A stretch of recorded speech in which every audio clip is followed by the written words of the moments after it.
What's up guys, welcome back. This is Anime Crossover. You'll be watching What If Naruto Was a Game Developer in Marvel Part 5. Now, let's begin. As the countdown concluded, spectators in the stadium witnessed the commencement of the inaugural Fortnite tournament. In the center of the arena where players were gathered in Minecraft, a highly realistic projection of a purple bus emerged. On this purple bus, 100 individuals were seated, attentively observing a map displayed in front of them. The names of all the players were visible to the spectators on the bus. However, the players were unable to identify anyone present with them. Despite the presence of players' names displayed above their heads, many viewers were unfamiliar with the majority of participants in this championship. Only 50 of the competitors were well-known streamers, making it challenging for the millions of viewers to recognize everyone. To address this, a voice emerged to assist both the audience in the arena and those watching on Twitch. Greetings, everyone, and welcome to the inaugural Fortnite tournament. A voice that many recognized resonated among the players, catching them off guard. In-person attendees observed an individual seated on a bench, prominently displayed in the corner of the arena, while Twitch viewers experienced a small screen featuring the same individual in the corner of the stream. The individual present was familiar to all, Notch. Today, we are pleased to announce an impressive milestone of 200 million viewers for this tournament. With over 48 million attendees in our exceptional Minecraft arena and an additional 150 million viewers tuning in on Twitch globally, the response has been remarkable. Notch's announcement has certainly taken many by surprise, highlighting the extensive reach of this event. Notch found it significantly easier to engage with his audience by utilizing a small amount of GP to translate all spoken content in real time. This ensured that regardless of the language used by the broadcaster, viewers received the message in their native language, all while maintaining the original voice of the speaker. Thank you all for your support. Now, let's witness our teams of players engage in an intense competition for the world's first victory royale. Notch began to uplift the audience as he carefully outlined the mechanics of Fortnite, understanding that many viewers were unfamiliar with the game. Notch's explanation provided clarity on the players' actions as they leapt from the bus, generating enthusiasm among the audience as they observed some players acquiring weapons and actively seeking out others. Groups of enthusiasts have already been established, whether for Ned and Peter or Tony Stark. The excitement in the stadium was palpable as fans cheered for their favorites making an appearance.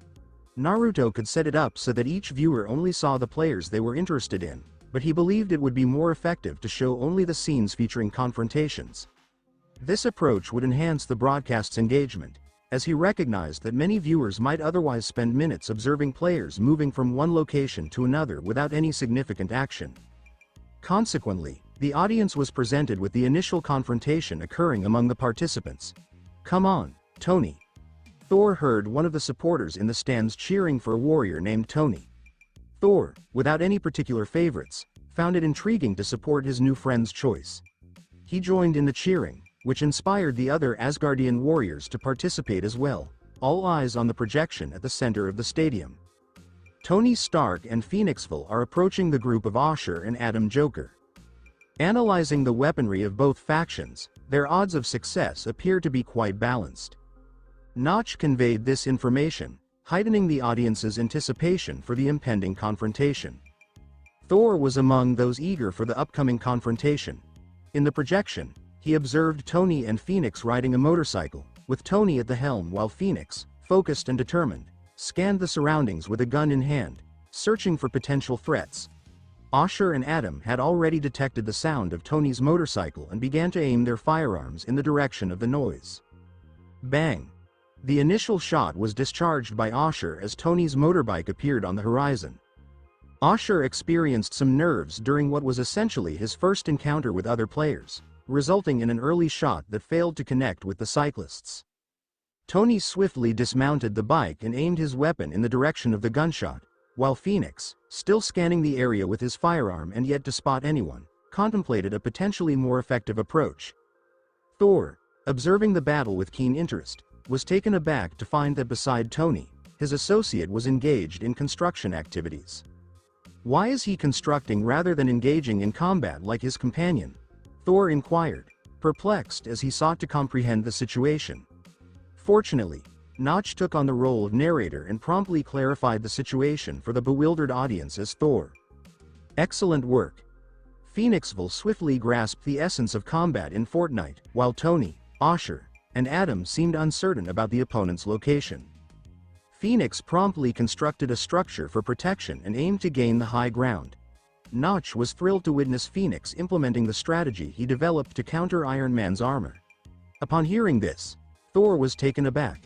As a skilled warrior, he recognized the strategic benefit of engaging in combat with the terrain in his favor. It's quite remarkable that Phoenix encountered someone engaging in this activity just yesterday. I had completely forgotten that building was an option in this game, remarked one of Thor's friends, chuckling at the shared realization that he too had overlooked the building feature. Thor and the warriors of Asgard received this information with surprise. However, it did not evoke the same level of enthusiasm as it might have in others. Their focus lay less on advanced strategies and more on their prowess as formidable fighters. Observing the construction in Phoenixville, Tony, without much hesitation, ascended the wooden structure alongside his companion. With the high ground established, they promptly encountered opponents Osher and Adam. While Phoenix demonstrated commendable coordination in constructing the structure swiftly, his aim was notably lacking, reflecting his status as an average gamer in real life. In contrast, Tony exhibited exceptional accuracy, astonishing fellow players with his impressive feat of landing 4 consecutive headshots on both opponents.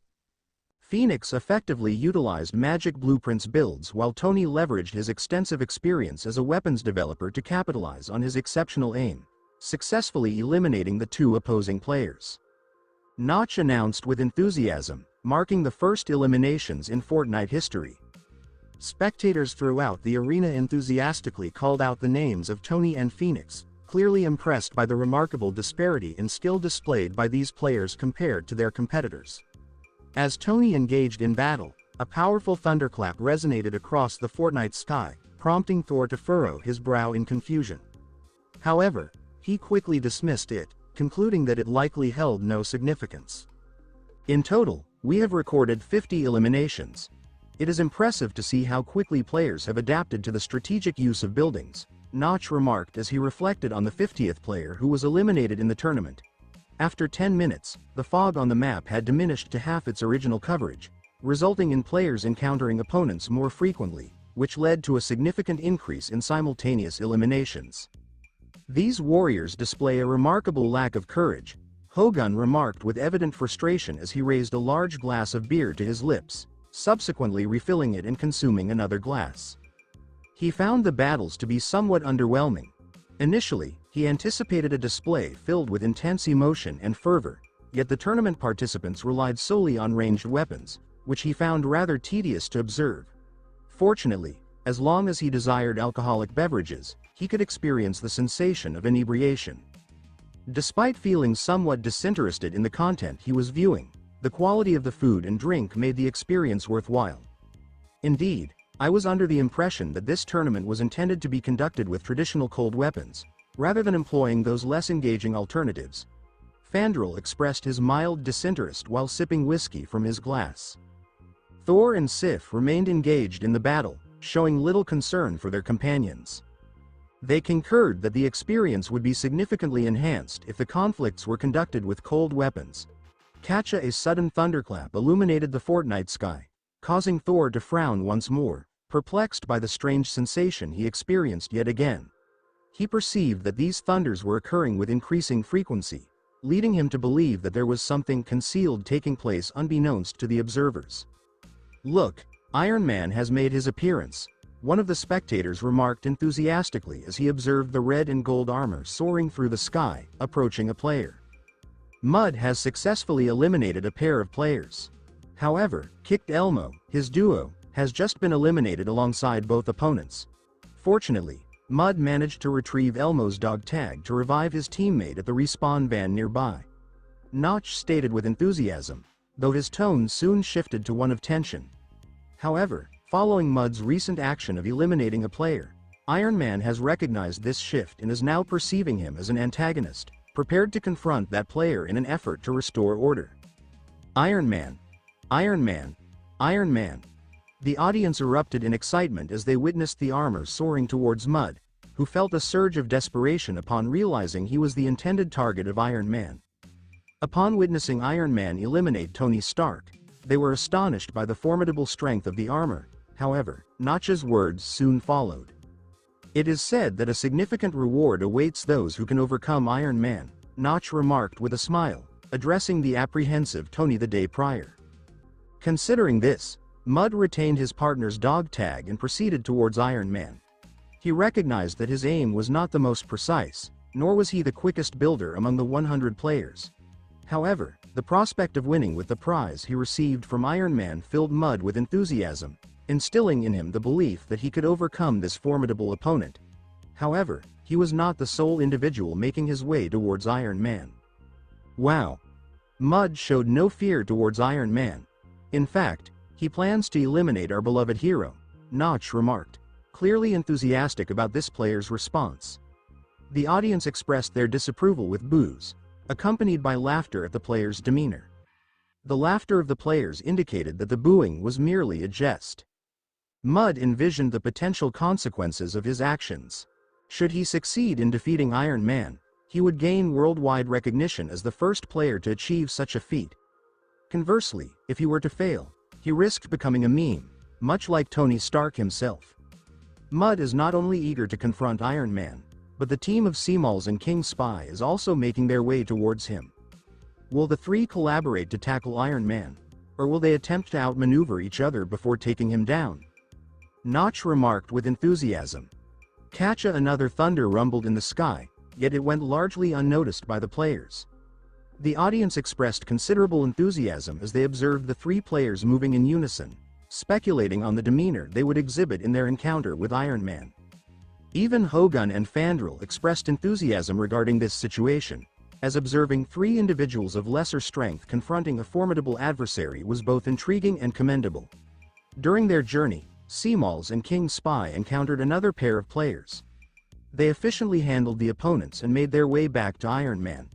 However, as they eliminated other players in the vicinity of Iron Man, the attention of the armor became divided between Mud and the duo. Prior to the armor entering Mud's firing range, he promptly decided to construct a reinforced base using iron bars obtained from dismantling several vehicles. Recognizing that his construction pace did not match Notch's, he opted to prepare his base ahead of time, understanding that Iron Man would inevitably approach him. At the pinnacle of the tower, Mud seized his impressive Scar H and commenced firing at the armor without hesitation. Bang bang bang. Under fire, Iron Man maintained his stance and retaliated, firing lasers at Mud whenever the player exposed themselves above the turret. Few Mud successfully evaded several shots. However, when one of Iron Man's lasers struck, his total HP was reduced by 50%. Fortunately, the partnership of Seamals and King Spy also emerged in Iron Man's range, prompting a shift in his focus from Mud to the two, as they had not developed anything. Few the shot struck King swiftly, causing the player to feel a surge of fear upon realizing that only 10% of his total HP remained, having already lost some during the encounter with the duo they had recently eliminated. Seamals efficiently constructed a wooden barrier. While he may not have matched Notch's speed in building, he demonstrated a commendable ability to erect walls with ease. As King was in the process of healing, Seamals began to fire at Iron Man. Observing that another player was targeting the hero and inflicting minimal damage to the armor, Seamals realized that he too needed to engage in the attack to avoid being eliminated immediately. Mud observed the shots striking Iron Man from an alternate direction, which alleviated some of his nervousness, prompting him to fire as well. The rate at which Iron Man's life was diminishing was significantly accelerated. Regrettably, King Spy lost his life during the confrontation, leaving only Seamals and Mud to address the hero. In just 1 minute, both individuals expended a minimum of 120 rounds of ammunition each, while the overall armor health remained at a mere 5%. Recognizing that it sufficed for them to eliminate the armor independently, as if they shared a tactical understanding, they redirected their focus from Iron Man to one another. It's quite impressive that the focus shifted from Iron Man to a conflict between the two without any verbal cues. However, it appears that Seamals is at a disadvantage, as Mud holds the advantage of the high ground, Notch remarked, expressing a hint of disappointment regarding the player's situation. "Excuse me, may I inquire about that?"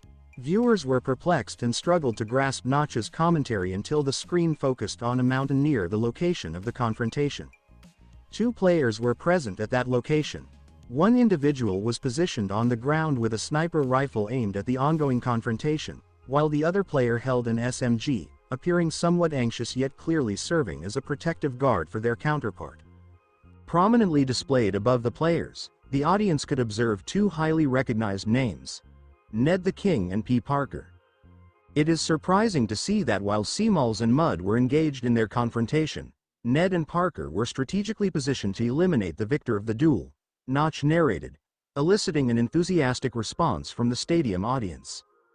Hogun and Fandral expressed their enthusiasm for the unfolding events, and the palpable excitement among the other spectators in the stadium was contagious, prompting them to join in with enthusiastic cheers. Naruto concluded that attending the tournaments in the stadium would be a more engaging experience, as the camaraderie of cheering alongside teammates was far more enjoyable than watching in solitude. "Ned, I admire your skills," one of Thor's associates exclaimed enthusiastically as he leapt at the sight of Ned aiming his weapon at Mud. Thor was unfamiliar with Ned, yet he felt a sense of excitement as he observed this player skillfully capitalizing on the chaos to overcome the other 2 competitors. Thor expressed his amusement, stating, Loki would appreciate this Ned individual, as he took a hearty bite of the substantial ham in his hand. Sif acknowledged Thor's statement with a nod of agreement. Given Loki's personality, the probability of him remaining concealed throughout the game and targeting unsuspecting players was quite significant. He would likely be interested in observing Ned's gameplay approach. Ned, possessing impeccable aim from Mud, wore a subtle smile on his face. "That concludes our plan, Peter. We will proceed with eliminating Iron Man." P. Parker felt a sense of apprehension while handling a firearm, as he associated guns primarily with antagonists, particularly when faced with the daunting task of confronting Iron Man. Fortunately, he noted that Tony Stark had also attempted to eliminate Iron Man the previous day, which alleviated some of his moral burden. Mud had successfully eliminated Seamals, however, before he could take a moment to acknowledge his achievement, another gunshot rang out. Bang! Ned's shot was precise, striking Mud's head flawlessly, resulting in a variety of items with vibrant glows emerging from the player's body, while a small drone conducted a scan and subsequently made it vanish. Ned refrained from celebrating and took another shot, this time accurately striking Iron Man's head, who was attempting to locate him after eliminating a player in close proximity. "Is Tony Stark inside the suit?" a player inquired from the stands, prompting curiosity among the other players. They were aware that the real Tony Stark was participating in the tournament, leading them to wonder if it would be unusual for someone to don the Tony Stark skin while the actual Tony Stark opted for a standard skin. However, to the dismay of certain players, the armor began to deteriorate once the HP reached 0, revealing an empty interior.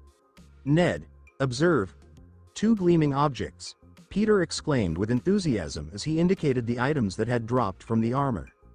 Ned's eyes widened as he mounted the bike alongside them and began riding toward the items that the armor had dropped.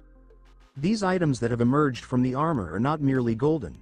They exhibit a rainbow spectrum, indicating that they surpass legendary items by 1 level.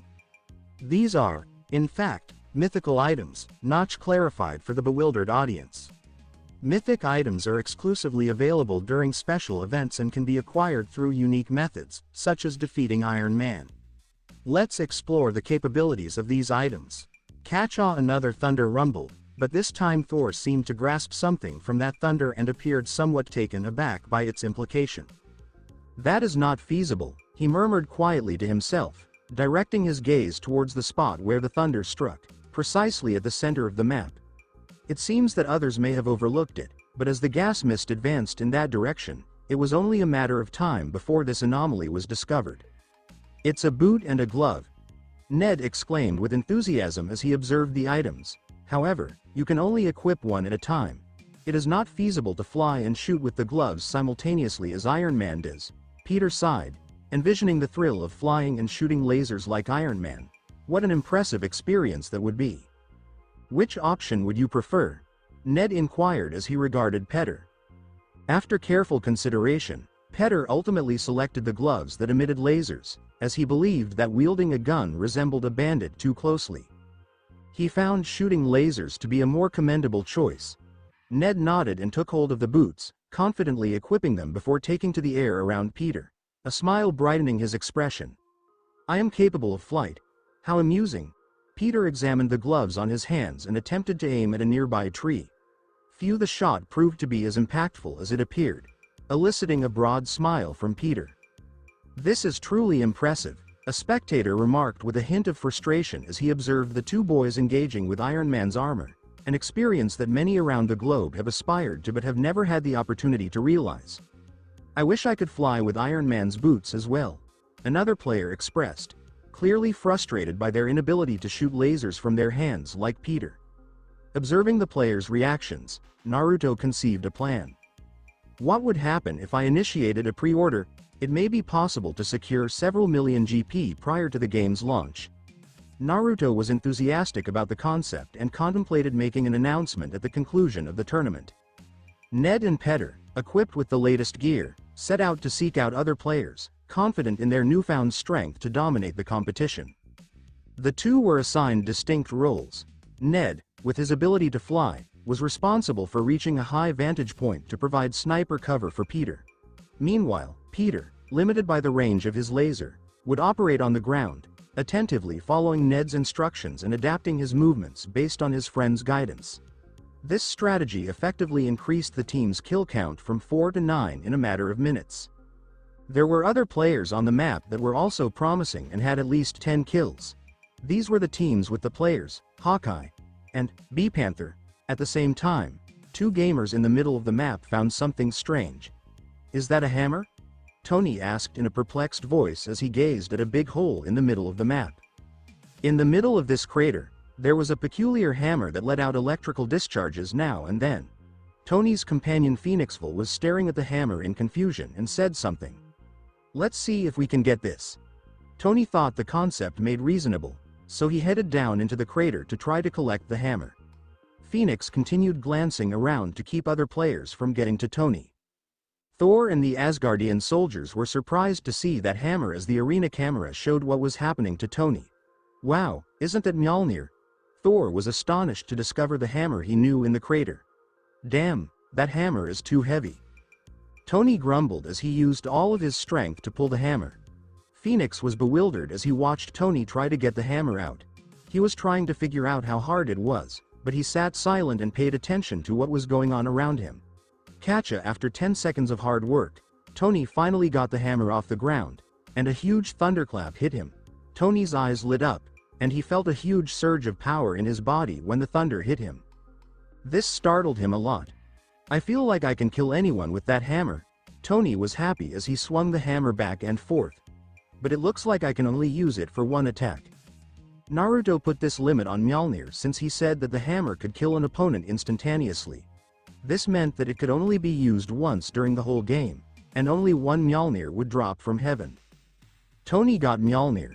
Notch excitedly told the story as he zoomed the camera close on Tony, who looked strong and lightning was swirling around him. "This is the hammer of the famous Thor, the Norse god of thunder." "Whoa!" The crowd screamed with excitement when they saw how cool it looked. "Wow, Thor, is that your Mjolnir?" Volstagg was shocked and looked between Thor and the hammer in Tony's grasp.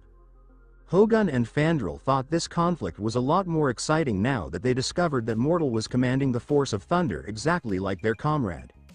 Sif also looked at Thor and didn't know what to say.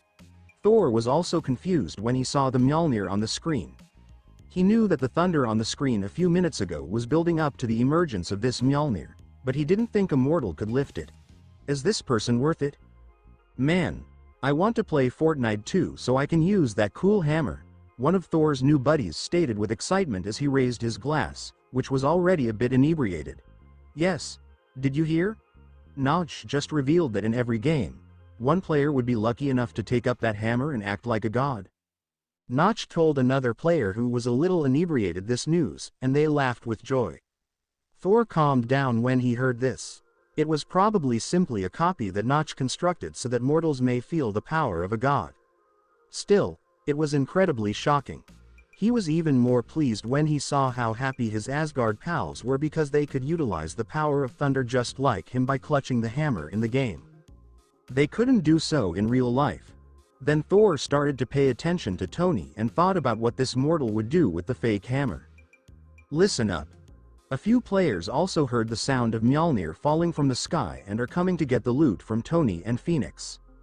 Notch was astonished as he talked and moved the camera to see the two players coming closer. The names Cameron and Quiller were written over the players' heads. Cameron was driving the truck like a maniac, and Quiller was in the back of the truck laughing out loud and not even bothering to watch for adversaries. Doesn't this pair of warriors look very trustworthy? Hogun inquired, a little unsure, as he saw how serious Tony and Phoenix were compared to the new pair that had just come out. Maybe they're too sure of what they can do. Sif also asked in vain. Many of the others watching were likewise confused at how these guys were behaved in such an important competition. But soon they got the solution to their question. Phoenix only needed 4 rounds to kill Quiller, who was laughing in the back of the vehicle. Tony crawled out of the hole after keeping the Mjolnir and taking his machine gun, and he killed Cameron with 3 more shots. People who watch. Based on the information about how much gas was in this duo's truck and the fact that neither of them died, it seems like they were just driving around the map and staying alive by running away from all the enemies. Notch said a little bit without words how dumb these players were. Do you know about Teabag? Phoenix asks Tony while looking at the stuff that the 2 gamers they killed dropped. Tony shook his head and stared at the gray things the players had dumped. Not worth it. Phoenix nodded and agreed. Then they got on the bike and started driving in the direction the circle was closing. Is the hammer good? Phoenix questioned with interest as he sat on the pillion and looked about. You can kill someone with just 1 shot, but you can only use that shot for the whole game. Tony explained, and Phoenix nodded in agreement. So save this for a special occasion. Did you see that Iron Man isn't flying anymore? Someone might have killed him. Phoenix said. Tony thought it was strange that someone killed Iron Man, and even more that he would have to fight someone who was wearing Iron Man's armor components that might have fallen off. But he quickly shook his head and stopped fretting. You might think the favorites are already set. As he showed viewers how many players each team had killed in the game, Notch said.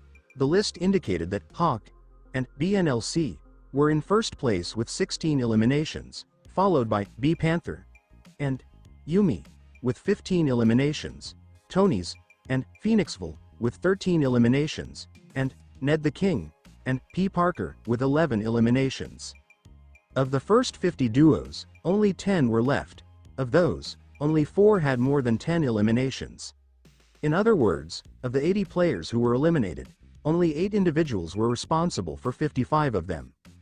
But you could be wrong, because Fortnite is a game that can change at any time. Notch stated with excitement as he shifted the camera to Hawk and BNLC, and showed the moment when a player with a bazooka shot their car and got a double kill, which killed the duo with the most kills in the game without any drama. Damn it. The problem with having 100 players is that you can always have enemies around you. You can die from not paying attention, even if you've killed a lot of people and have strong items. As he drank another glass of Coke, the player who introduced Coke to Thor and his friends said, Clint Barton, on the other hand, didn't log out of Fortnite after being killed by another player. Instead, he went to one of the Minecraft venues to watch the competition with other players. What will the prize be? Clint sat in the bleachers and chewed on a hot dog, feeling a little annoyed. He still couldn't believe that a dumb gamer with a bazooka killed him. There are only 10 players left. The arena is becoming smaller. Who do you think will win? Notch said something as he moved the camera to show the small patch of fog that was coming closer to the city. He was proud that the players were doing what he knew how to do. Build and try to get the high ground. Even Peter and Ned realized it would be better for them to stay in the high ground, even though Ned had Iron Man's boots and Tony was still hiding Mjolnir. So they are the ones who killed Iron Man. Tony said this when he was hiding in a wooden box he had created on the ground. He was watching the players climb the towers as quickly as they could. Phoenixville died a few minutes earlier when they had to deal with a couple of players, which left him alone to end the game. Something that players didn't think of when building the towers gave him the courage to stay on the ground. The bases were open. The players were new to the game, so they didn't know that if the base of the tower fell, Everything would fall like dominoes. Tony thought it would be too dangerous to climb such a dangerous tower with such a strong hammer in his hand. Tony understood that he might have to conserve his hammer to deal with this target when he saw Ned create tower fortifications quickly with Iron Man's boots while dodging shots from another player. T'Challa was startled. He didn't think a game produced in the US would be as much fun. He didn't know if the game was made in the US or Sweden, but since it was about US sales and the person who made it spoke American English, T'Challa thought that it was also made in the US. At first, he just wanted to play this game because he was curious about what his sister was doing with the guards he set up for her. But then he learned about the Hypixel War and how it was a new world where countries could compete without hurting people. He was even more surprised to find out that there was politics in Hypixel elections, which made the game even more important. He recalls hearing Shuri remark that in the elections for the mayor of Hypixel, he received more votes than those cast in the presidential elections of several small countries, a fact that even astonished his mother. However, T'Challa is currently finding great pleasure in the game. Although his partner's skills were lacking, akin to the current Black Panther of Wakanda, the military training he had received since childhood proved to be advantageous in this tournament. The primary advantage was his ability to swiftly construct structures utilizing the magic blueprint acquired from the game, introducing a mechanic that significantly diverged from the combat experiences he encountered in reality. Regrettably, he did not encounter Iron Man, as he, like other players, was eager to see if he could defeat Iron Man in the game. After all, akin to Black Panther, he held a sense of pride in him. Few T'Challa observed a laser beam approaching from a distant tower across the area shrouded in toxic mist, prompting him to swiftly seek refuge behind the wooden wall. Where did they acquire those laser guns? Yumi inquired with frustration as she observed the players in the opposing tower while taking cover with T'Challa. T'Challa let out a sigh and made a remark. "I'm not sure either. It appears somewhat unjust that they have the ability to shoot lasers," he remarked with a hint of humor. The two commenced their observation while aligning their sights on the opposing turret. Through his gun sights, T'Challa observed two children on the adjacent tower, one of whom was directing a red glove featuring a white circle towards him. Unfortunately, they have eliminated Iron Man. The laser originated from the glove acquired in the loot, T'Challa remarked to his partner while making his way to the opposite side of the tower. "Please exercise caution, as Iron Man's laser is capable of demolishing a wooden wall with a single shot." Upon hearing T'Challa's warning, Yumi swiftly comprehended the situation and retreated to the opposite side, discarding the cover he had fashioned from the wooden wall. In a rapid motion, he secured the magic blueprint to create metal walls, recalling that Notch had utilized this material for protection against Iron Man's lasers. T'Challa had limited skills in construction, so he depended on his partner for that task while he focused on targeting opponents with his sniper rifle. Bang! A shot was discharged from his firearm as he targeted the opposing player, who was leaping in sync. However, the rival player activated Iron Man's boots at the sound of the gunshot, allowing him to float while jumping and successfully evade the shot. "Wow, they have two Iron Man outfits?" Yumi remarked as she observed Ned floating with Iron Man's boot. "Excuse me, what is he doing?" T'Challa inquired, slightly perplexed as he observed the rapid ascent of Ned in those red boots. The velocity was exceptionally high, and the flight path was so unpredictable that even T'Challa experienced a degree of discomfort while aiming the sniper at this dynamic target. Ned, nearing the maximum height limit permitted in Fortnite, promptly communicated with Peter over the communicator. "Peter, please proceed to dismantle the wall that is obstructing them." Exhilarating. Without hesitation, Peter fired, causing T'Challa and Yumi to glance at him in alarm, which shifted Ned's focus. Ned decided to replace the equipped item, Iron Man's boots, with the epic sniper he had acquired, aiming to target opponents while descending through the air. What play is this? If that shot connects, it could become a significant moment in Fortnite history, Notch remarked enthusiastically as the spectators in the stadium erupted in cheers to witness such an impressive display. "This resembles a cinematic experience." Kurt remarked enthusiastically to his fellow X-Men gathered in the stadium, astonished that such a concept could actually succeed. Next to him, even Professor Xavier was impressed by Ned the King's creativity in devising such an unconventional and daring strategy. At this moment, even Hogun, Fandral, and Volstagg were astonished by the remarkable skill this individual displayed in executing such a daring maneuver. Bang! Ned executed an impressive sniper shot that caught T'Challa off guard on the opposite side. As he contemplated the shot and the wide angle that Ned had in the air, he quickly grasped the opponent's objective. However, it was now too late for him to take any action to address the situation. He suddenly noticed that the metal ladder he had constructed and was currently standing on was shaking, indicating that it had sustained damage. If the ladder sustained damage, does that mean he missed the shot? T'Challa found himself perplexed by the events that transpired. In the air, Ned observed that his shot did not hit T'Challa and Yumi, which caused him a degree of embarrassment. "I regret that I am unable to execute that shot effectively. It would have been impressive to share online," he sighed, his cheeks flushing with embarrassment. Even Notch felt a twinge of embarrassment at the thought that he had hoped Ned could successfully execute that shot and achieve such an impressive play. Viewers. Insert viewer count. Ned's fortune lay in the fact that, despite missing the shot, T'Challa and Yumi were unable to target him due to the lasers Peter was simultaneously firing at them. Bang! However, this came at a cost, as after missing the shot, while Ned was switching the sniper equipped by Iron Man's boot to fly to Peter, he became the target of gunfire from other players.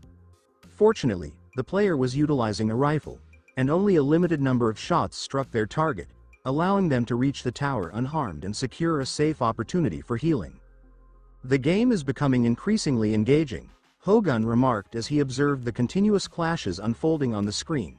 In addition to the competition between Ned and Peter's team against T'Challa and Yumi, there were also other participants engaged in intense confrontations among themselves. Indeed, initially the map displayed ample space. It was uncommon to encounter such a chaotic confrontation. Fandral acknowledged while reclining in his chair. As the fog dissipates, the contestants are set to converge, enhancing the intrigue of the competition. Other viewers concurred with this perspective. Initially, the combat was quite chaotic, but now only the most skilled participants remain, each utilizing top-tier equipment. This elevation in standards has significantly enhanced the enjoyment of watching the tournament. What is your perspective on this matter, Sorcerer Supreme? Wong inquired of the woman with long hair beside him. Wong dedicated considerable time to translating the magic he discovered in Minecraft into real life, which resulted in him not paying as much attention to external events.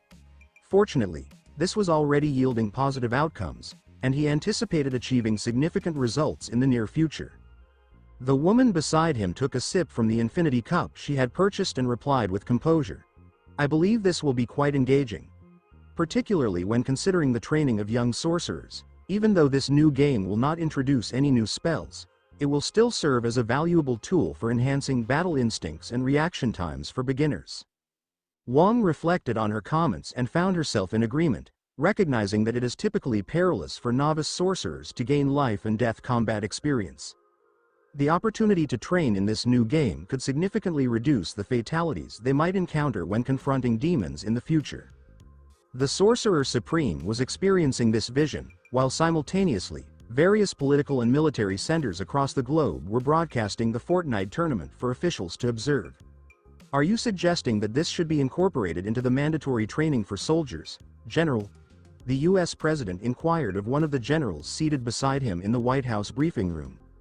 "Indeed, Mr. President, given that this environment allows soldiers to apply their training in teamwork and combat strategy, I find it difficult to conceive of a training method that is both safer and more effective than this Fortnite game," the general remarked while observing the firefight between two teams of players. One detail seems to have been overlooked. An Air Force general interjected, capturing the attention of all those in attendance. Typically, Notch creates rewards for players with high ratings in Minecraft, such as the Golden Apple. Similarly, Fortnite offers substantial rewards. Unlike Minecraft, which is more casual, Fortnite is significantly more competitive, and competitions inherently require prizes. Upon hearing this, the expressions of all present brightened significantly. Many individuals aspired to obtain prizes such as the Golden Apple, which had the remarkable ability to enhance a person's strength. However, only the victors were eligible to receive it. If additional resources were allocated to excel in the game, these prizes would undoubtedly be theirs. "Please proceed with my directive." From the large barracks to the smaller military battalions, we will establish computer rooms equipped with a substantial number of computers. Determine the minimum specifications required to run these games and construct the computers accordingly. Our focus will be on quantity rather than quality in terms of computers. Evaluate the performance of the games against the specified computer standards, and if discrepancies arise, allocate resources to build high-end computers for our elite soldiers. The President conveyed this with clarity and determination. The government acknowledged the potential risks of deploying soldiers into the unpredictable environments of these Mojang games, yet the assumption that their adversaries might face similar challenges provided a degree of reassurance. The number of viewers tuning into the live stream was consistently setting new records. Among the 48 million players engaging, in person, on Minecraft, the current count stands at 69 million.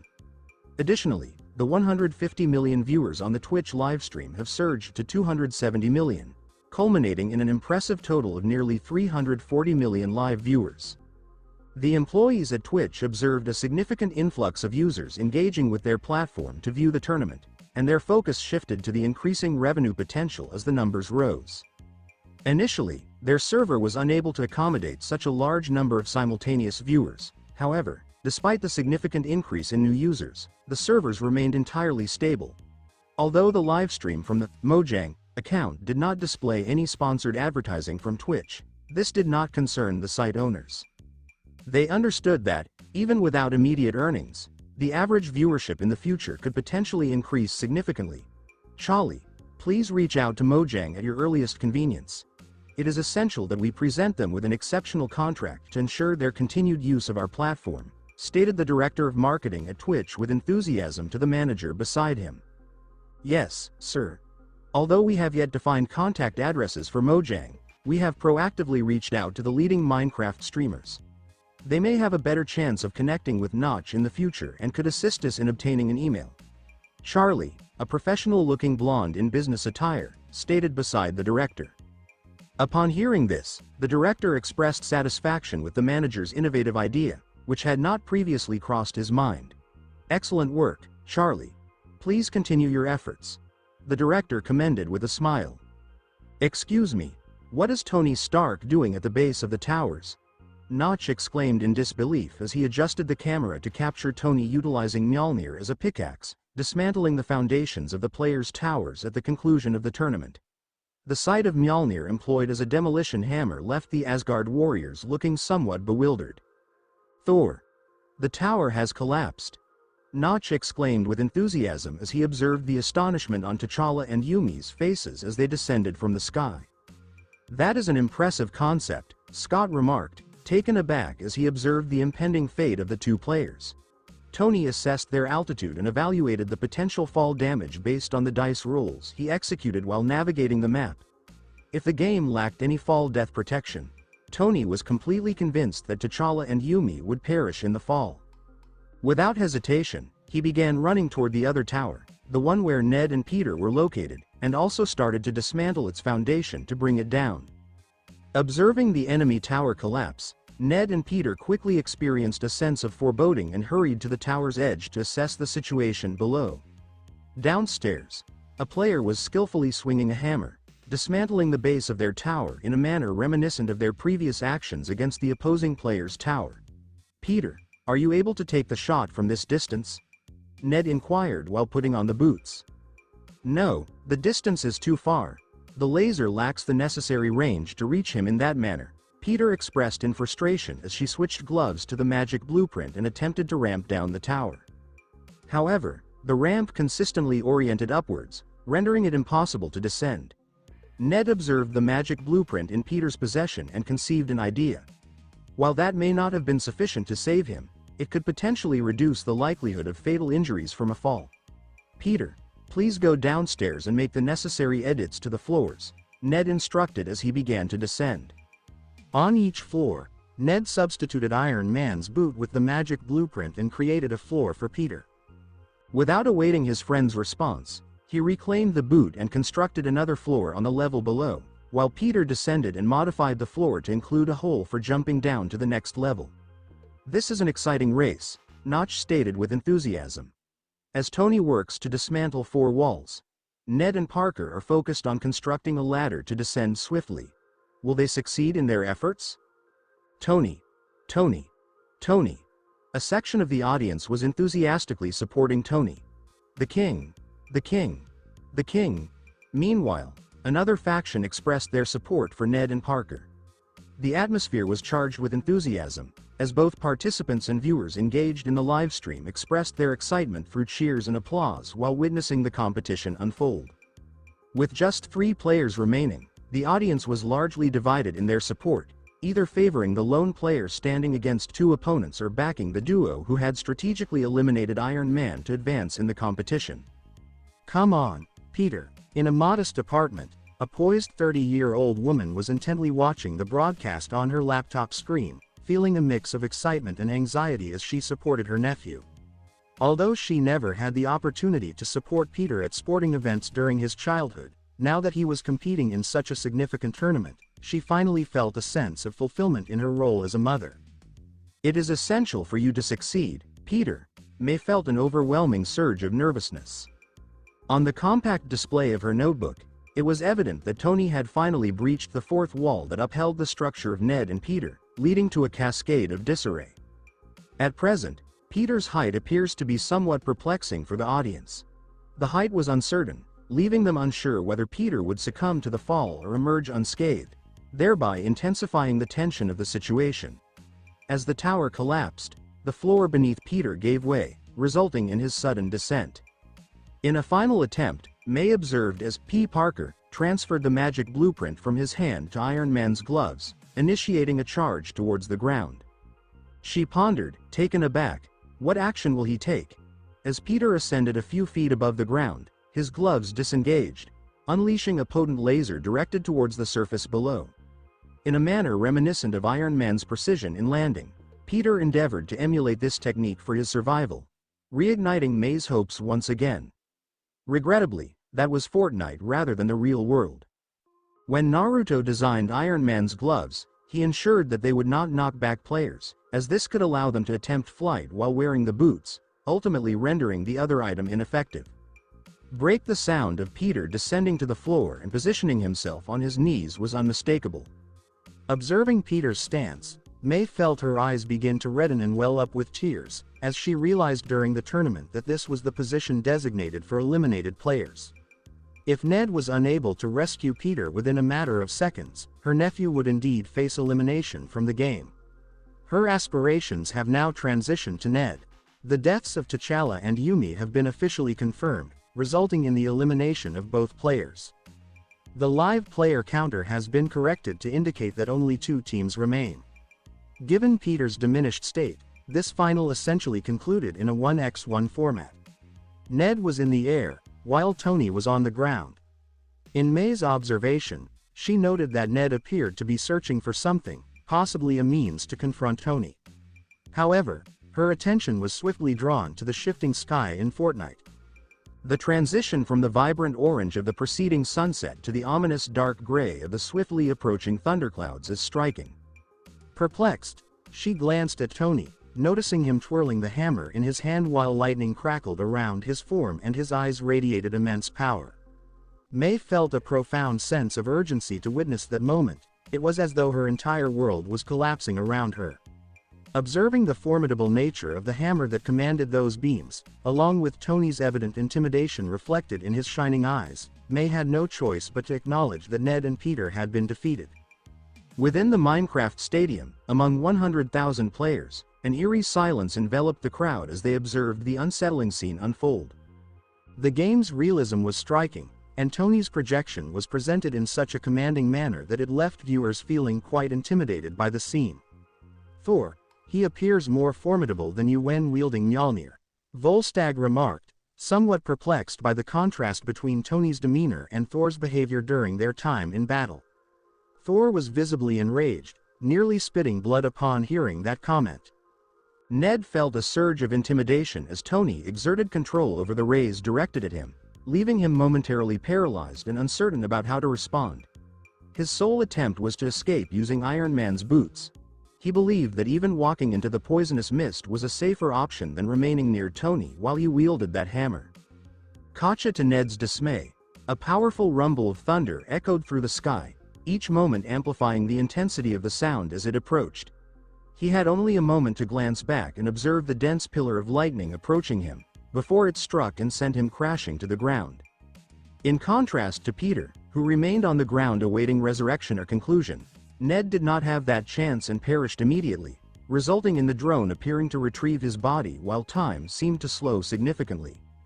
At the heart of the arena, a slow-motion projection depicted Tony wielding Mjolnir, his eyes illuminated and encircled by lightning, as a smile emerged on his face. A large banner materialized before him, displaying the words, "Victory Royale."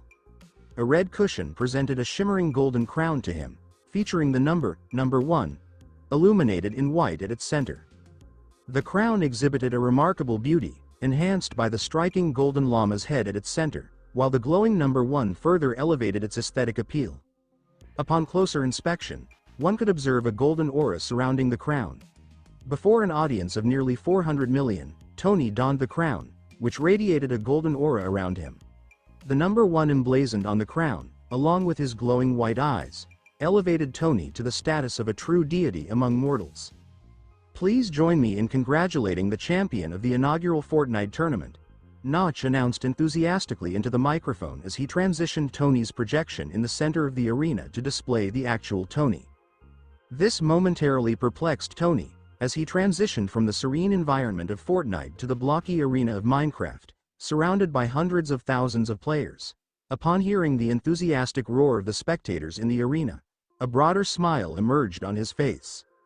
The audience erupted in enthusiasm, chanting, "Tony! Tony! Tony!" as they celebrated, even tossing drinks into the air.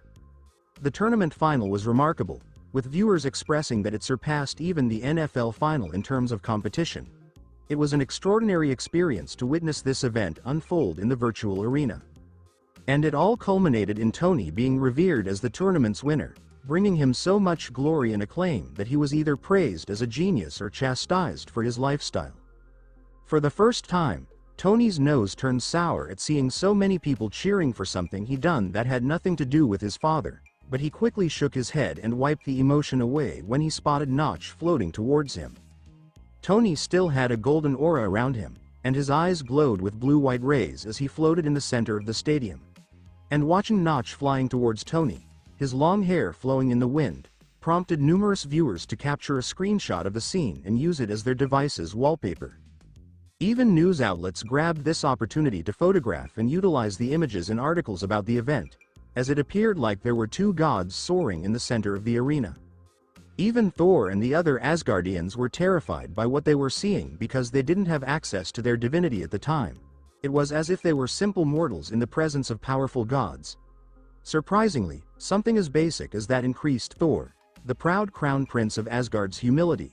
A surprise Odin had never expected to happen so quickly, but one he would be eternally grateful to find.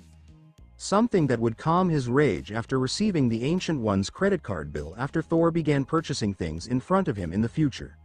"Our first Fortnite tournament champion, Tony Stark. How does the Victory Royale feel?" Notch inquired as he made a microphone materialize in Tony's hand. Obviously, they don't need a microphone here, but Naruto thought it would be more fascinating that way. Tony even dismissed his earlier anger toward Notch in favor of the joy of winning this event, giving an honest answer without a touch of sarcasm, something he hadn't done in many years. "It was amazing," Tony said, taking a long breath. "And what did you think of the prizes?" Notch inquired as he positioned a mirror in front of Tony. Tony was both delighted and perplexed by how badass he looked, with his eyes blazing like that and a golden aura around him as a result of his crown. "Those are the prizes, that's pretty badass, but if that's all it is, I have to admit it's a little too simple for something I paid so many millions to participate in." Tony answered with sarcasm, something anyone who follows Tony Stark is familiar with. Notch simply smiled and replied, "This thing you're wearing isn't just a skin within Fortnite, these items can also be used in Minecraft." He said this as he snapped his fingers and altered Tony's skin to Steve's default skin. But Steve had lightning-colored eyes and a golden crown that radiated a golden aura around his body. Spectators in the arena were shocked when they saw this, because it was previously unheard of to be able to use a skin from one game in another, and these eyes were even more stunning than Herobrine's. Not to mention the crown's golden aura, which made even those wearing Ender Dragon capes envy.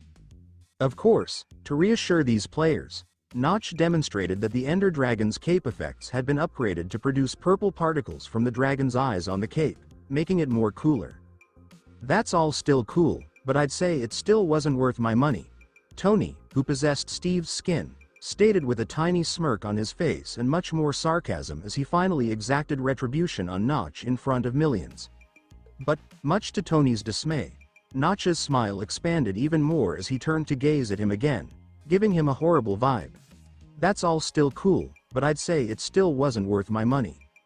Tony, who possessed Steve's skin, stated with a tiny smirk on his face and much more sarcasm as he finally exacted retribution on Notch in front of millions. But, much to Tony's dismay, Notch's smile expanded even more as he turned to gaze at him again, giving him a horrible vibe. "Oh, really?" Notch questioned, raising his hand and snapping his fingers again, causing Tony's skin to alter. "I would keep this a secret to respect the tournament winner's privacy, as the prize is a little too valuable, but since you insist on showing it to the public, let's show it to everyone." Tony felt his body change as Notch snapped his fingers. He was no longer in the Minecraft skin, but in his true body. Even the arc reactor on his chest was glowing, just like in real life. Tony stared at his hands, puzzled, and inquired, "What did you do to me?" Notch simply smiled and pointed to the mirror in response. "Don't worry, your body is still safe and sound in your home, as safety is our highest priority at Mojang. This is currently just a virtual representation of your real body, and as you can see in the mirror, both eyes sparks of thunder and the crown with the golden aura are still on his body. Can anyone tell me why?" When Notch spoke to them, some of the audience members reasoned and answered quickly. Why did he get this in real life just like Minecraft skins? Notch grinned and nodded as he sent a small healing potion to the person who had provided the correct response. People around that player began to gaze at him with envy, knowing that this elixir could also be employed in real life. Exactly, currently your real-life body is also wearing the crown and thunder lens, of course, as the first Fortnite tournament prize. This is not just a cosmetic thing, so I also put functions like the thunder lens. He stated as he extended his palm in front of Tony's eyes, causing the thunder lens to drift out and rest in Notch's hand. The thunder lens can be turned on and off at any time, corrects vision problems, and can zoom in on objects up to 10x with just a thought. Woo-ah! This caught the players off guard. For most regular people, being able to zoom in on an object 10x with their cell phone was routine. Yet, no one ever produced lenses capable of doing so, which was tremendously handy for researchers, not to add the ability to cure eye impairments. For persons who are colorblind, this was truly wonderful. When Notch saw Tony's reaction, he extended his hand back to him, sending the lens back into his eyes before the thunder effects resumed. As for the crown, Notch stated as he removed the crown from Tony's head, causing his body's golden aura to fade. The crown is basically just a piece of gold molded into the shape of a crown, with a cute llama in the center and a number that updates every time you get a victory royale in the game. This time, it was a little disappointing for the players. Even Tony began to smile again to mock, but Notch didn't give him a chance and continued. Aside from the fact that the crown is imbued with healing magic, that golden aura that arises surrounding whoever wears it has the effect of speeding up the recovery of the crown wearer's body by 200% and that of everyone within a 2-meter radius of it by 100%, which decays to 0% at a distance of 5 meters. The public's excitement was much stronger when they anticipated how valuable this crown could be. Blimey, that crown would be useful even in Asgard. Sif sighed in surprise as she stared at the crown in Notch's hands, stunned. Yes, my mother would love something like that. Thor nodded. Despite possessing healing power, having an item that can heal others with little effort would be greatly appreciated anyplace since it could significantly lessen the labor of elite healers. Tony's eyes widened as he saw this crown. After all, as someone who suffered from palladium poisoning on a regular basis, having something like that in his hands would be much more beneficial. However, the use of this crown is not unlimited. The user would have a maximum of 6 hours of healing available per day, which would stack up to a maximum of 4x, totaling 24 hours of continuous use every 4 days. In case the user wants more healing, This would have to be paid through Fortnite. This was Naruto's idea for making the crown earn him some GP profit in addition to the consumption that it would cause when performing the cure, because each usage of it would deplete some gaming points from his reserve, so finding a mechanism to recoup these GP would be ideal. But, despite the cost, the surrounding players didn't mind because it could be utilized for free in an emergency, and it was natural that Mojang would charge for an artifact as powerful as this crown. The question of paying money to acquire the remedy was even less pressing for Tony Stark, who had a billionaire wealth. Balancing conserving money or slowing the rate at which the poisoning in his body occurred was not even mentioned. So, given that Fortnite closed beta keys were given away for free and you paid for the ability to play the game of your own free will, Mojang is not responsible for the tournament prize pool being less than what you paid. But, aside from that, do you still think your money was wasted? Notch inquired with a mischievous smirk, his gaze drawn to Tony, who was beginning to feel embarrassed. Even the players in the stands of the 500-plus venues were amused, considering it best not to offend Notch in the future, as he appeared to be vindictive. I guess, it was worth it. Tony stated in a low voice as he looked away, adding to Notch's suspicion that Tony was a tsundere. The first thing Tony did after exiting Fortnite was run to a mirror. Tony was surprised to see that his eyes still had that wicked effect of lighting with lightning. With a thought, he noticed that the beams had stopped, leaving only his brown eyes visible in the mirror. You couldn't tell he was wearing lenses. That's very interesting, Tony commented as he mentally directed the lens to magnify what he was seeing to 2x, which it accomplished as soon as the notion occurred to him. Not to mention the command speed of this is very fast. Looking at the top of his head and scrutinizing the golden crown, Tony thought it was even more gorgeous in person, especially the golden effect that surrounded his body when he left it active. Even if I don't have any injuries, wearing that crown with the golden effect around the body to attract attention would be worth it. Tony began chuckling to himself as he envisioned himself strolling into a press conference, his eyes blazing with thunder, and a golden and divine aura around him. I am God, Tony stated, raising his arms and looking at himself in the mirror with arrogance. Until he remembered Notch, who supposedly could create this type of technology with the snap of his fingers, which made Tony feel a little uncomfortable about his behavior. Jarvis, can you feel any signals being transmitted from these two objects?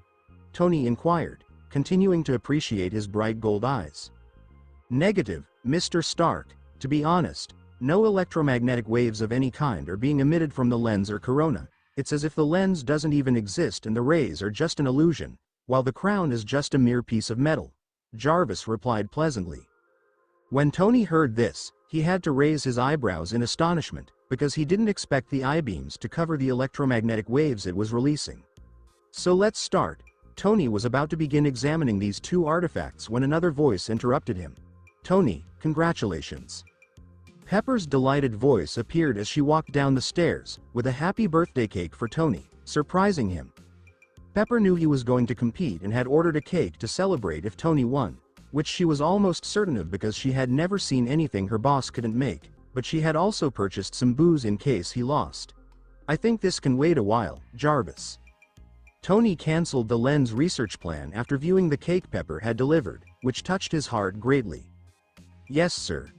Jarvis responded by operating some equipment to clear room on Tony's counter so Pepper could set the cake. While Tony was celebrating his victory, Peter and Ned were on Ned's livestream, excitedly displaying their second-place trophies, 2 pairs of Iron Man gloves and boots, obviously with no flying or combat power, just metal bits that adhered to the wearer's feet and hands. These Ned and Peter items, like Tony's gifts, could be equipped as skins in Minecraft, which was fantastic for them as they spent the majority of the day playing Minecraft.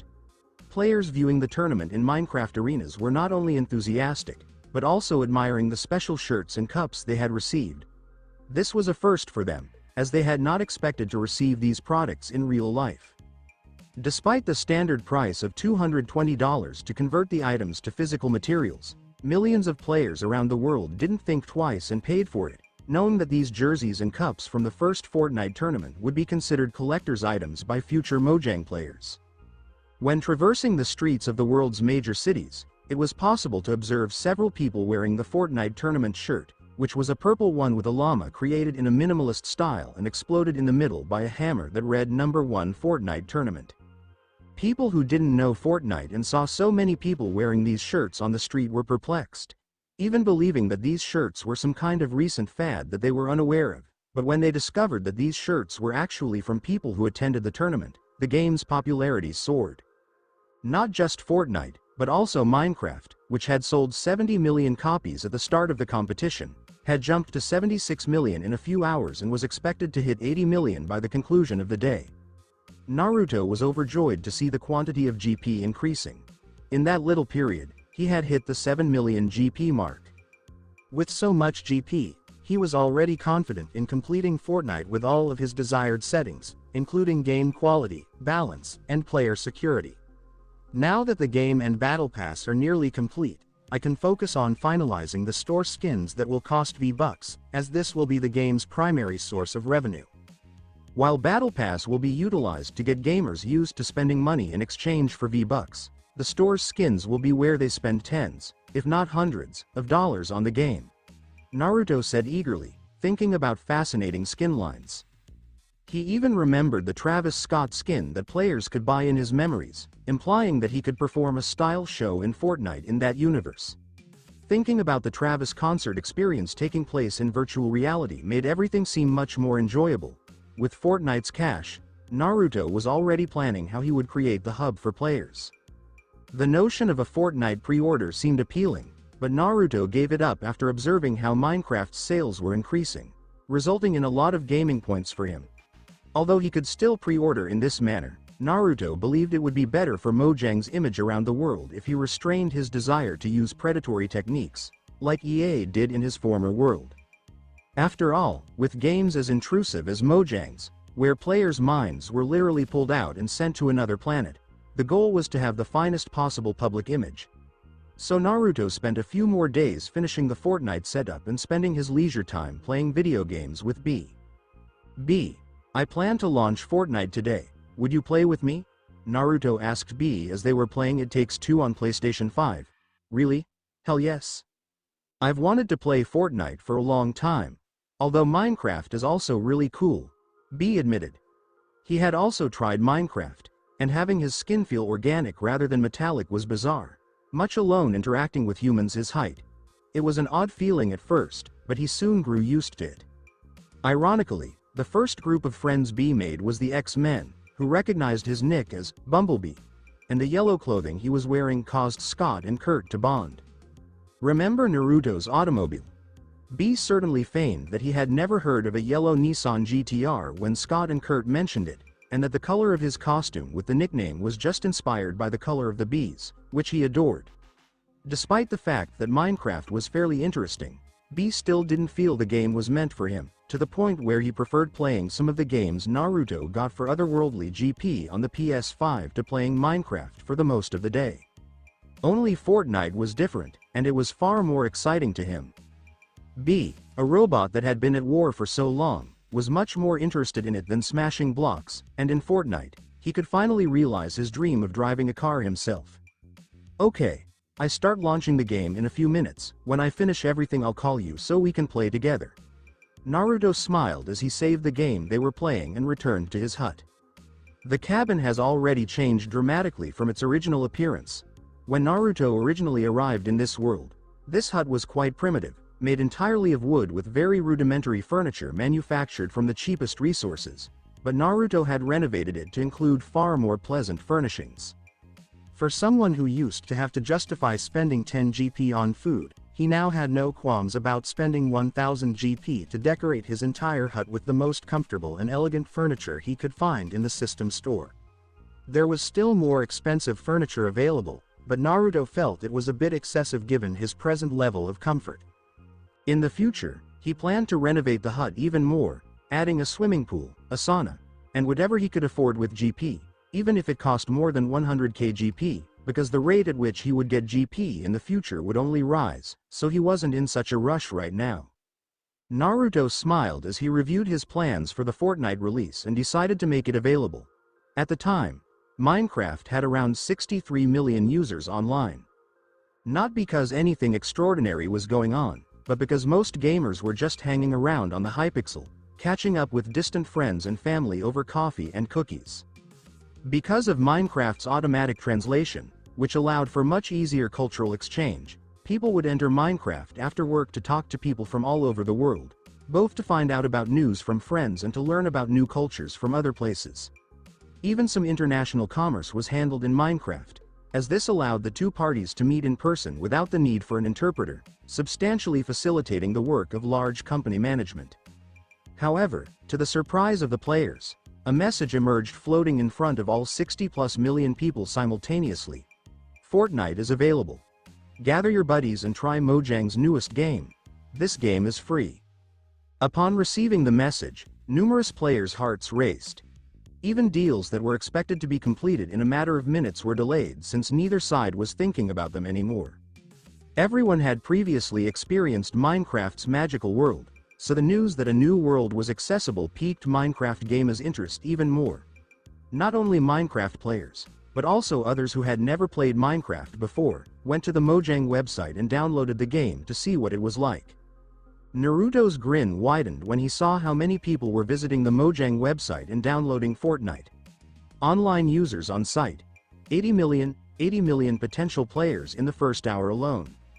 Naruto had to restrain himself from laughing uncontrollably at this sight. Even though he knew that not all players would earn money for him, since most of them only wanted to test the game, Naruto was unconcerned because he could already see the prospective profits. Let's see the livestream of someone trying out Fortnite for the first time. I want to see how those players react to the battle pass and store skins. Naruto said enthusiastically as he opened Twitch. Wait, did Tony enjoy live streaming? Naruto decided to join Tony Stark's Fortnite live broadcast to observe how he would react when the game was launched. After Tony and Pepper celebrated his victory in the Fortnite game, Tony began to research the crown and discovered that it was significantly lowering the pace of palladium poisoning in his body, which startled him greatly. Despite the fact that this did not appear to be a definitive cure, Tony's crisis of believing that he was going to die in a short period of time slowed, even slightly changing Tony's thoughts, who had already wanted to say goodbye to this world, now to enjoy the time that this crown managed to heal him quite efficiently. When Jarvis informed Tony that Fortnite was set to start today, he decided to give it a try. Tony, who had previously purchased Minecraft to test out the Fortnite beta, chose to get into Minecraft first and even begin a live stream to help spread the news as a little way of saying thank you. But, despite not having yet entered Fortnite, the number of viewers in the room was enormous, especially for an account as new as Tony's, which had only made one live stream in history. Within minutes of Tony starting this, there were 1 million people in the room, mostly curious about Tony Stark, and many curious to see how he would react to the real Fortnite, as his reaction during the beta was pretty funny to most people. Then, as Tony was visiting one of the famed cafes at kickoff outlets put up across Hypixel City, a notice that Fortnite had been published appeared in front of him on a floating golden screen. Tony clicked without thinking twice to enter the game, and he was surprised to hear a different logout animation. Previously, he only felt his vision go black and he would log out, but now a white light came from the sky, as if he was abducting him, before his body fell apart and, sadly, when the player died in Fortnite. With his eyesight altering, he found himself aboard a bus. Unlike the bus Fortnite players had to board, which had an older look, this bus was far more pleasant. Tony was perplexed by this and peered out a window to see just stars flying past at incredible speeds, as if the bus was heading from one world to the next. Is this supposed to be the Fortnite loading screen? Tony inquired of chat, intrigued about this, since he had not before had it. To get quite comfy. What a stunning view from the window. If I were not at work right now. The voyage on this bus took a minute, which was quite rapid given that he was transitioning from a game as large as Minecraft to another as intricate as Fortnite, which would most likely be very processing heavy, which Tony believed was reasonable. Tony's countenance was relaxed as he felt the comfort of the bus, even a little luxury. Despite his continued dissatisfaction with the game, I could tell Tony had a little more gratitude for Mojang after the rewards he received for winning the championship a few days ago, even if Notch had touched him and had not asked permission to wear his armor. But considering the crown he received, the crown was more valuable because it couldn't be bought for money anywhere in the world. so he wasn't pushing himself to trash speak the game as much as he did during the first live broadcast. But as soon as Tony saw anything incorrect, he would use the chance to make a snarky remark or something, since it was part of his nature. The only difference was that he wasn't intentionally hunting for defects in the game. The vehicle gradually slowed, eventually coming to a halt with the door open to a gloomy interior. Tony was perplexed and nervous, but being observed by millions of people, he took a step forward, walking down a short dark hallway before his view changed to a very pleasant apartment. This condominium, like the bus it arrived on, was not shabby, but it managed to communicate a feeling of understated elegance by effectively using the notion of minimalism. The first thing he noticed was a living room with a huge couch for 4 people, a really nice carpet on the floor, and furniture that was plain but appropriate for the minimalist style. This apartment was hardly a wealthy person's house, yet even Tony, who was used to living in excessive luxury, found it comfortable. What a stunning apartment! Could I live somewhere like this? In my country, this is already considered a luxury residence. If I play Fortnite with an apartment like this, I'll just sleep in the game. Unbeknownst to the public, the concept of utilizing a virtual apartment as a home was not as absurd as it had been only a few days before. The major reason for this alteration was because Fortnite's visuals were so lifelike. If Tony's skin hadn't been a generic human version of Steve from Minecraft with glowing eyes and a golden crown on his head, they would have assumed this was a video shot with a film camera. So seeing something so lifelike let people forget that it was simply data and imagine how nice it would be to live in this virtual world. After investigating the area a bit and without finding any instructions, he learned that the apartment had an elevator. It seemed to be his only option out, other from the bus door. Curious, he boarded the elevator and discovered that, instead of using the buttons to go to the various levels, there was a touch screen where he could choose where he wanted to go. I believe this is to pick which lobby I will wait in. Is this going to be like Hypixel? Tony inquired with a raised eyebrow. Tony glanced at the possibilities with curiosity, then chose one that he thought was visually appealing. As soon as Tony got off the elevator to his chosen seat, he was captivated by the view. He had chosen a picture that resembled an Indian hotel where he had previously gone, a location that had successfully merged nature with modernism, creating something reminiscent of fairy tale novels. Of course, a hotel as distinctive as this one was prohibitively pricey and oddly muted, known only to the privileged upper classes. When Tony exited the elevator, his view was much better than he had expected. It was as if he had arrived in a medieval city, like a Disney theme park attraction. Ding! Tony was jolted awake by a notification noise, which was followed by the appearance of a holographic window. This time, the screen seemed a bit familiar since the design reminded Tony of the screen he used in the Fortnite beta. This was just an upgraded and optimized version of the Fortnite screen he was accustomed to.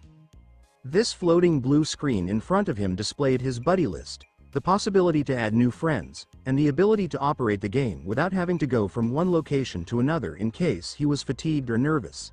He could control everything on that blue screen for as long as he wanted, without leaving the apartment to play.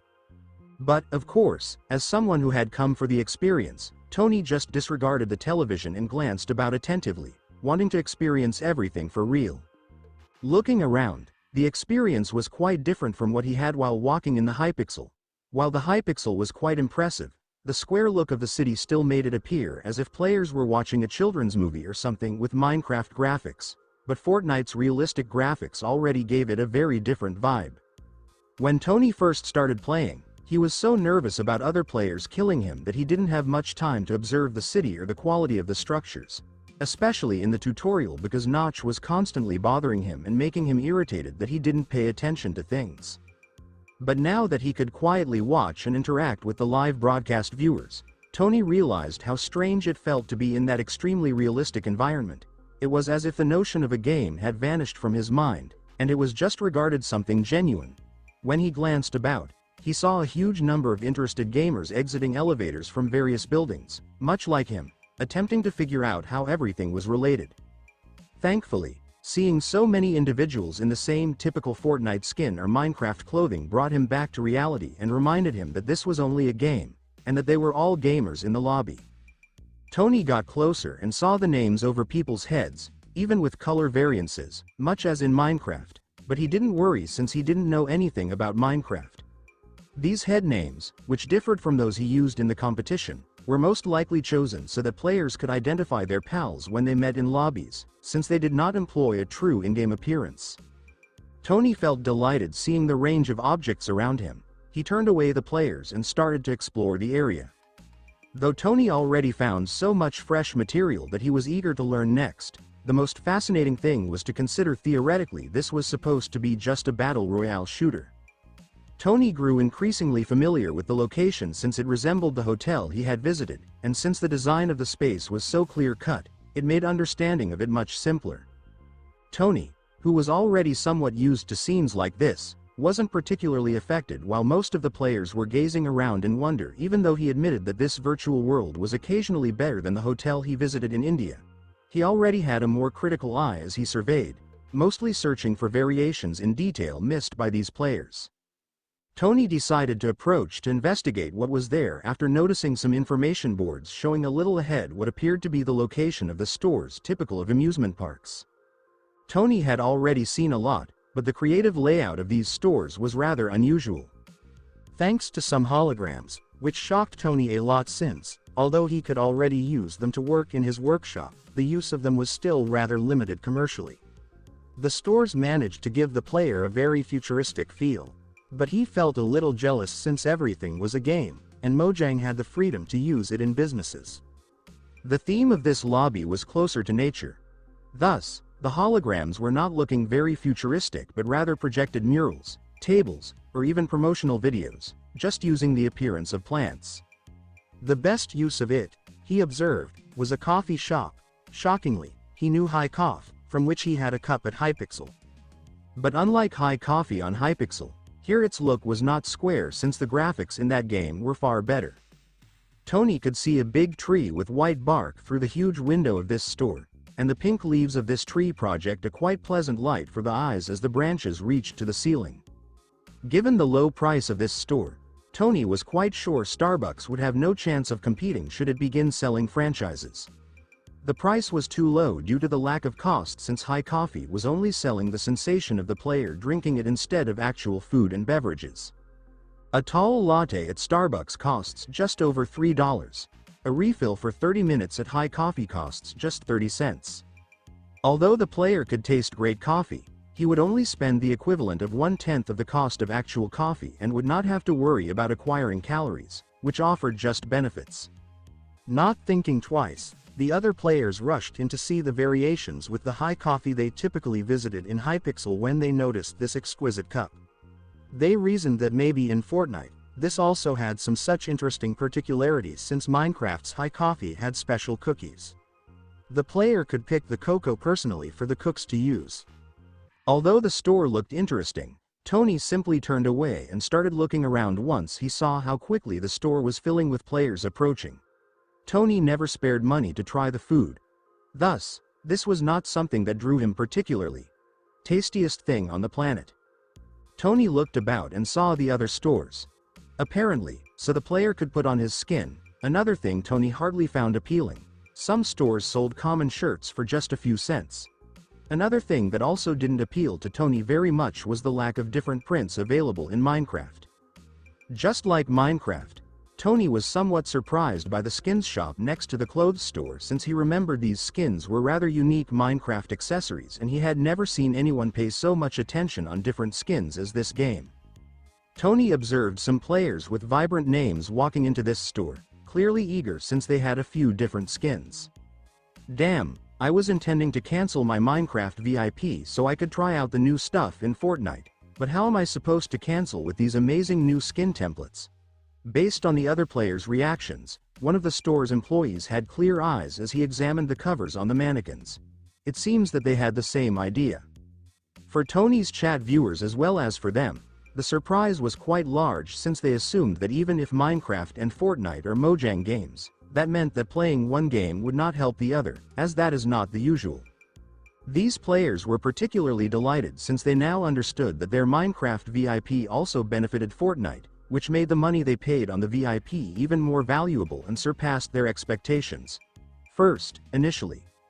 Smart bastard, Tony sighed at the players' responses. Tony saw what Notch was doing exactly, like a genius. Offering the same benefit that players already had, only in another game. It gave the impression that he was quite giving and valued their money a lot, since he could simply charge separately for the two games and the players would consider it as normal. Although this reduced the overall number of members, it enhanced players' impression of the company, which made them even more likely to purchase VIPs from him, since this seemed to be quite valuable for using in other games. Although Notch most likely considered it would be more profitable over time, it was also great for the players, so creating a win-win situation quite advantageous for both of them. Deals are only signed when both sides find what they will get satisfactory. Apparently, Notch is rather good in grasping this human nature. Tony considered this and let out a little laugh. Though prices for a coffee are as low as 30 cents, the idea that High Coffee sold hundreds of thousands of coffees a day at no cost would light up any good businessman's eyes. So establishing Tony's recognition for Notch, thinking it would be interesting to meet Notch in person in the real world, despite how difficult it is to get in touch this enigmatic man. In terms of the quality of the games being several years ahead in the company's monetizing strategy, where players only needed to pay 1/3 of the price of a normal game to play Minecraft and they would have full access to it, the difference for Tony was clear when considering the public image contrast Mojang had with other game companies. Tony had no interest in this skin, let alone VIP, since he hadn't played Minecraft for a long time and just shook his head considering the players in this store and left looking at the other stores around. Tony was ultimately a little let down with Fortnite, since he thought that including some more creative backpacks and pickaxes would draw more players to buy, even if the other stores were intriguing and some sold some different styles of backpacks or even pickaxes than the regular one he used in the tournament. Tony had very basic details. He was ignorant of the actual skins. Seeing these cheap and basic stores made his interest somewhat low. Thus, he started walking a little faster until he came upon something that drew a lot of interest from him. The size of the store startled Tony, but even more so was what it sold, since it set it apart from other stores. Tony and the other players were just walking since things weren't that far away, but looking down the street, Tony started to consider if there were anything farther away, or even if it would be possible to walk from one lobby to the other, but thinking how tiring that would be, he just shook his head and dismissed the idea, but seeing the car shop at the end of the road, he felt his blood pumping. Tony has always been a huge enthusiast for cars. Thus, he has always found great interest in all kinds of models. He was shocked to discover that when he got to the store, just one car model, albeit in a variety of colors. Tony was even more startled when he considered turning around to leave, since he noticed a player inside the store already. Then, seeing what the player was doing with the car shocked him. With each button this player pressed, the car instantly changed its look as he was manipulating a floating blue screen. With altered bumpers, custom paint, and even some unusual stickers, that car that seemed so generic before was now looking rather distinctive. Apparently, being only a recent version that Mojang may have added for testing, the amount of things that could be changed on this car wasn't very great, but that was enough for Tony to have his eyes shining and enter the store, also customizing his car. Tony entered the store intrigued by the creative sales approach while viewers watched on his live stream. "I thought these vehicles were rather ugly, unattractive. Did you not find that other players' car turned out to be rather lovely? I believe that the basic appearance like this is only for people without money. You can spend only $200,000 or put all the options and pay $400,000 on the same car, much as with a Porsche. Perhaps these Fortnite vehicles have a means of upgrading to enhance their appearance as well." Several players agreed with this comment until uncertainty surfaced. What will this car cost? Basic should be about $500, while more costly could be $5,000, who knows? I have held a driver's license for over 4 years, yet I have not been able to purchase a car for myself. Will I be able to acquire a car in Fortnite? Tony inquired about the price of the car from a shop attendant, who appeared to be a non-playable character with limited artificial intelligence capabilities. "What is the price range for a vehicle of that type?" The NPC, resembling a distinguished 30-year-old gentleman in an immaculate white dress shirt, responded with a courteous smile. "Dear sir, Tony's. Our vehicles are available for purchase at a price of $20. The customization options vary in cost, with the most basic enhancements offered at no charge and more elaborate modifications priced up to $1 each. Please note that these enhancements are purely aesthetic, and any changes to the car's performance cannot be acquired with real currency. Is this price exceptionally low? For only $20, you can acquire a custom car. This is excellent, as I can instruct my girlfriend on how to drive without risking damage to my actual vehicle. Laughing out loud. Are these merely cosmetic changes? Tony inquired, somewhat taken aback. How can I purchase the changes in potency? The attendant maintained a pleasant demeanor as he addressed Tony, gesturing towards a holographic poster positioned nearby while speaking. To acquire the car's power parts, it is necessary to engage with the upcoming game developed by Mojang. When you purchase this car from our store, it will be usable both in our current environment and in the new game. Furthermore, this car is regarded as a purchase of the game itself, meaning that anyone who owns the car will have the opportunity to drive it into the world of the new game upon its launch. The poster featured an image of a silver BMW M3 GTR adorned with blue accents and numerous customization components, enhancing its aesthetic appeal beyond its original design. Above the BMW, a phrase was displayed. Need for Speed. Anticipated release ahead. Arthur's note. I decided to stop using V-Bucks as the currency for Fortnite, as managing the price of every item in the game became too challenging. Constantly calculating the dollar equivalent for V-Bucks was impractical, so I will use each player's local currency, similar to the approach in Minecraft. Naruto observed the reactions of Tony and the viewers during his livestream and felt a sense of satisfaction. This was precisely the response he had hoped to elicit. Players often envisioned entering Fortnite solely to engage in a battle royale experience, utilizing firearms to eliminate opponents. While this concept appeared intriguing on a computer screen, it also posed a significant challenge for those who were more reserved. Although there were concerns, given the numerous new and varied features introduced in Minecraft, there remained a sense of optimism that perhaps Mojang had considered their audience and implemented elements in the game that were less confrontational. Certain players contemplated the scenario of operating various vehicles, considering it to be quite intriguing. Primarily individuals under the age of 18 globally, who would typically not be permitted to drive, as it is generally considered illegal. Even in jurisdictions like America where it may be allowed, there remain numerous restrictions in place.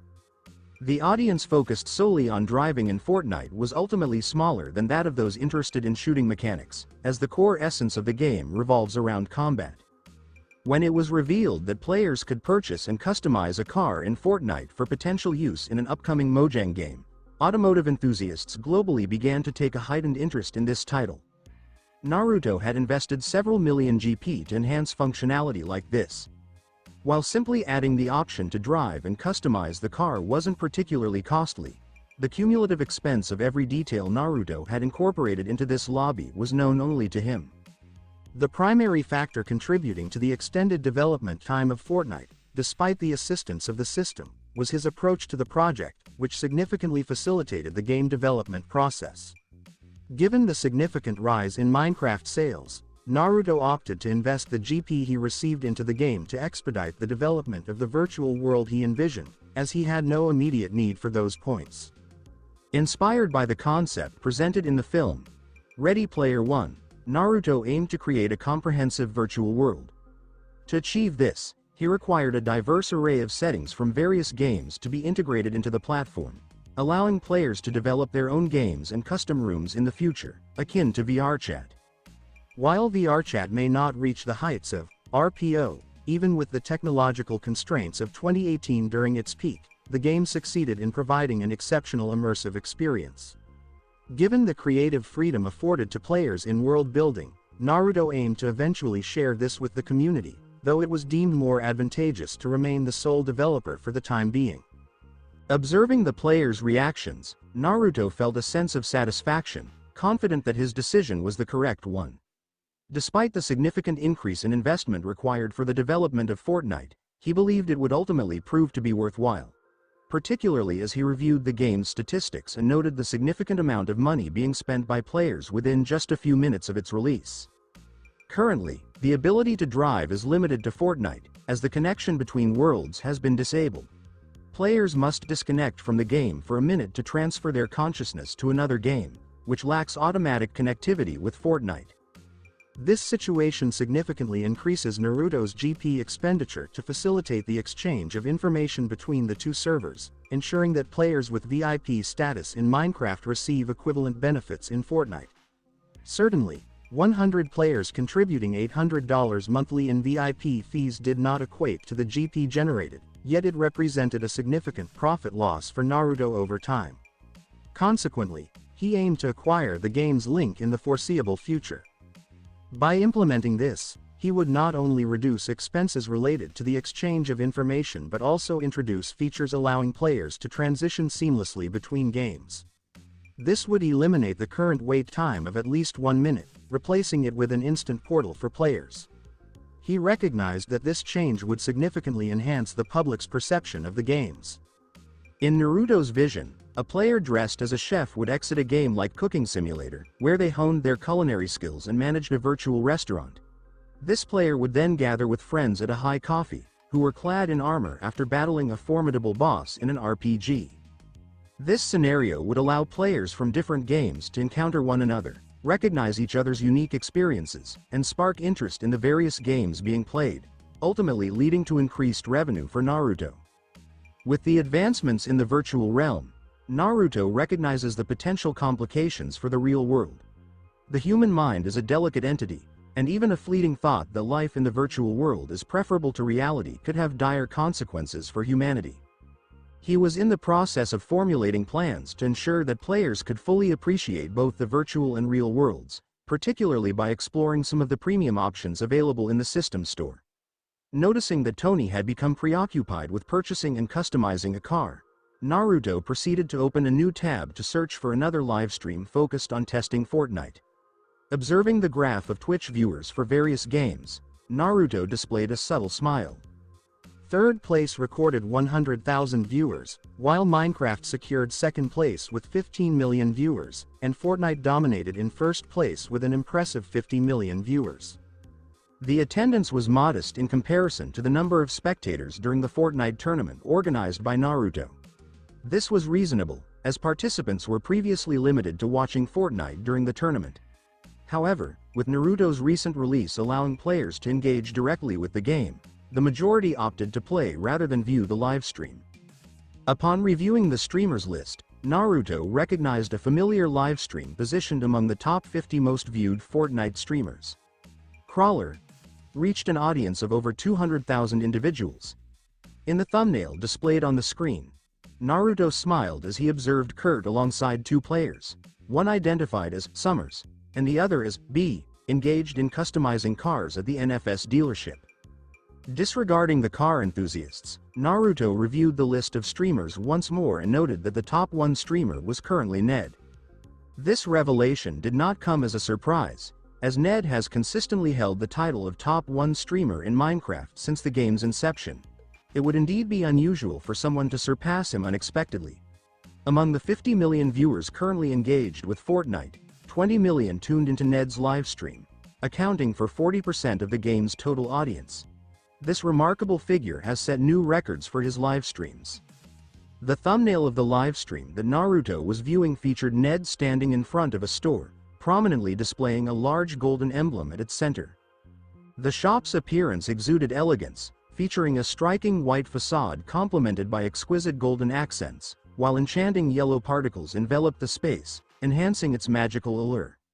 As the livestream commenced, Naruto observed that in addition to Ned and Petter, there was a gathering of intrigued players focused on the store. Ned, intrigued, entered the store with Peter by his side, while the other players trailed behind, observing their surroundings. "Good morning, sir. How may I assist you today?" A woman attired in the garments of a Middle-Ages noblewoman inquired with courtesy. Ned observed the woman and recognized her as the NPC designated to assist players in this shop, prompting him to inquire with a sense of confusion. "Could you please provide information on the products available at this store?" Upon hearing his question, the millions of viewers on the livestream focused intently, while the other players in the store fell silent as well. The woman responded with a courteous smile. "As indicated by the name on the front of the store, this is the Royale store, where we offer only the highest quality items, including backpacks, gliders, clothing, skins, and a variety of Fortnite-related merchandise. As she provided the explanation, the woman began to walk, gesturing towards various locations. Upon her mention of the backpacks, the players directed their attention to the glowing gold items, which were being worn by white mannequins. Players were astonished by the unique designs of the backpacks, featuring distinct appearances such as a baby dragon that occasionally belched fire, a glaring white eye that watched every approaching player, and even a blinking heart. Occasionally, it would blank, seemingly intensifying with each player the participant eliminated. During her discussion of the glider, players observed a luminous golden disc rotating beneath the feet of a mannequin. This enchanting skateboard seemingly emitted colored flames from its wheels as it descended from the sky, and even the possibility of a green oriental dragon was introduced. Acquisition. Upon observing the opportunity to ride a dragon immediately after disembarking from the bus, several players concluded that it would present a striking image and determined that it was an endeavor worth pursuing. During her discussion of the outfits, players observed a selection of exceptionally stylish garments, some featuring innovative technological and magical visual effects that were unprecedented in reality. Ultimately, when she discussed skins, players expressed their astonishment at the variety available, particularly upon seeing the skin prominently featured in the center of the store, Herobrine. Is Herobrine a purchasable skin? A player inquired, slightly out of breath, eager to utilize the skin of their favorite Minecraft character. The woman replied with a smile. Indeed, Herobrine's skin is available for purchase. All skins displayed here can be acquired, and please note that they will be replaced with new options within 24 hours. Is it possible to purchase these skins today or on another day? Another player inquired with concern. Yes, the woman replied with a composed smile, which eased the player's tension slightly until she continued speaking. I am unable to provide a specific timeline for its next appearance. Upon hearing this, players were taken aback and nearly choked, realizing the urgency to purchase the Herobrine skin today, as the opportunity for future availability remained uncertain. Particularly when they observed the accompanying items of the skin, which included an enchanted diamond pickaxe resembling the Minecraft pickaxe. The skin's backpack featured a design akin to the Ender Dragon Pain, but with the visage of a ghast, and the hang glider was an elytra. Finally, we present our flagship item, which can also be utilized to acquire Fortnite credits and earn complimentary skins in-game, she stated with a smile while indicating a golden brooch resembling a noble shield adorned with wings on the side. Upon witnessing her present the pin to the players, Naruto's smile broadened significantly, as this pin represented a key factor in why Fortnite stood out as one of the most lucrative games within his understanding of the Battle Pass. What is the potential earnings for today? Naruto observed the game's statistics with great enthusiasm. The extensive benefits associated with purchasing this Battle Pass for only $10 prompted even the more impatient players to make their decision without hesitation. Upon learning that engaging in Fortnite with the Battle Pass could yield $15 in credits for future use in the Royale store, including the option to purchase additional Battle Passes, players felt compelled to make the investment, fearing they would miss out on a valuable opportunity otherwise. Players with limited financial resources were pleasantly surprised to learn that by engaging with Fortnite's free version of the Battle Pass, they could earn $3 in Royale store credit at no cost. That was precisely what Naruto aimed for, as it was the key to the success of this Battle Pass in his world. Players would purchase the Battle Pass believing it to be a worthwhile investment, allowing them to avoid spending money on Fortnite in the future. This would, in turn, generate more revenue for them. However, when an appealing skin became available in the store, those who had bought the Battle Pass would likely use the credits earned from it to acquire the skin. Consequently, they would find themselves needing to purchase the Battle Pass again, transforming what they initially perceived as a one-time investment into a recurring expense each season. The positive response from players and viewers in Ned's chat brought a genuine smile to Naruto's face. Is it possible to obtain skins at no cost? Fortnite is an innovative game that is available at no cost. Players can earn credits for use in the Royale store without any financial investment. Mojang stands out as an exceptional game developer in the industry. I plan to purchase Herobrine's skin as soon as I return home. I would like this as well. I appreciate the outfit that resembles a hacker from a sci-fi film. I plan to purchase it. There are numerous impressive aspects. I need to persuade my mother to allow me to play Fortnite. The response from players was highly favorable, and Naruto observed the live increase in Fortnite's numbers. Fortnite total earned $13 million online players, 230 million peak concurrent players, 230 million $13 million generated in under 1 hour since the game's release. Witnessing such rapid growth was incredibly thrilling for Naruto. Given that Minecraft had sold only 100 million copies while Fortnite boasted a player base of 230 million, this was quite surprising to Naruto. He estimated that achieving 200 million players in Fortnite would require a minimum of 24 hours, considering that this figure would represent double the total player count of his most successful game. However, he quickly grasped the reasons behind this expectation. Although the game currently boasts 230 million online players, a significant portion of these individuals engage with it without the intention of making purchases, drawn in primarily by its free access. It is conceivable that if Minecraft were offered at no cost, it would attract a similar audience. This perspective is quite reasonable. While $20 for Minecraft may not appear significant, in lower-income countries, it can constitute at least 10% of an individual's minimum wage. Therefore, when contemplating a game purchase, one should carefully evaluate their financial situation. In contrast, Fortnite offers a different model. Players can enjoy the game at no cost and, if they find it appealing, they may choose to invest in it later. Naruto soon grasped this viewpoint. It may be beneficial to consider developing a demo version of Minecraft.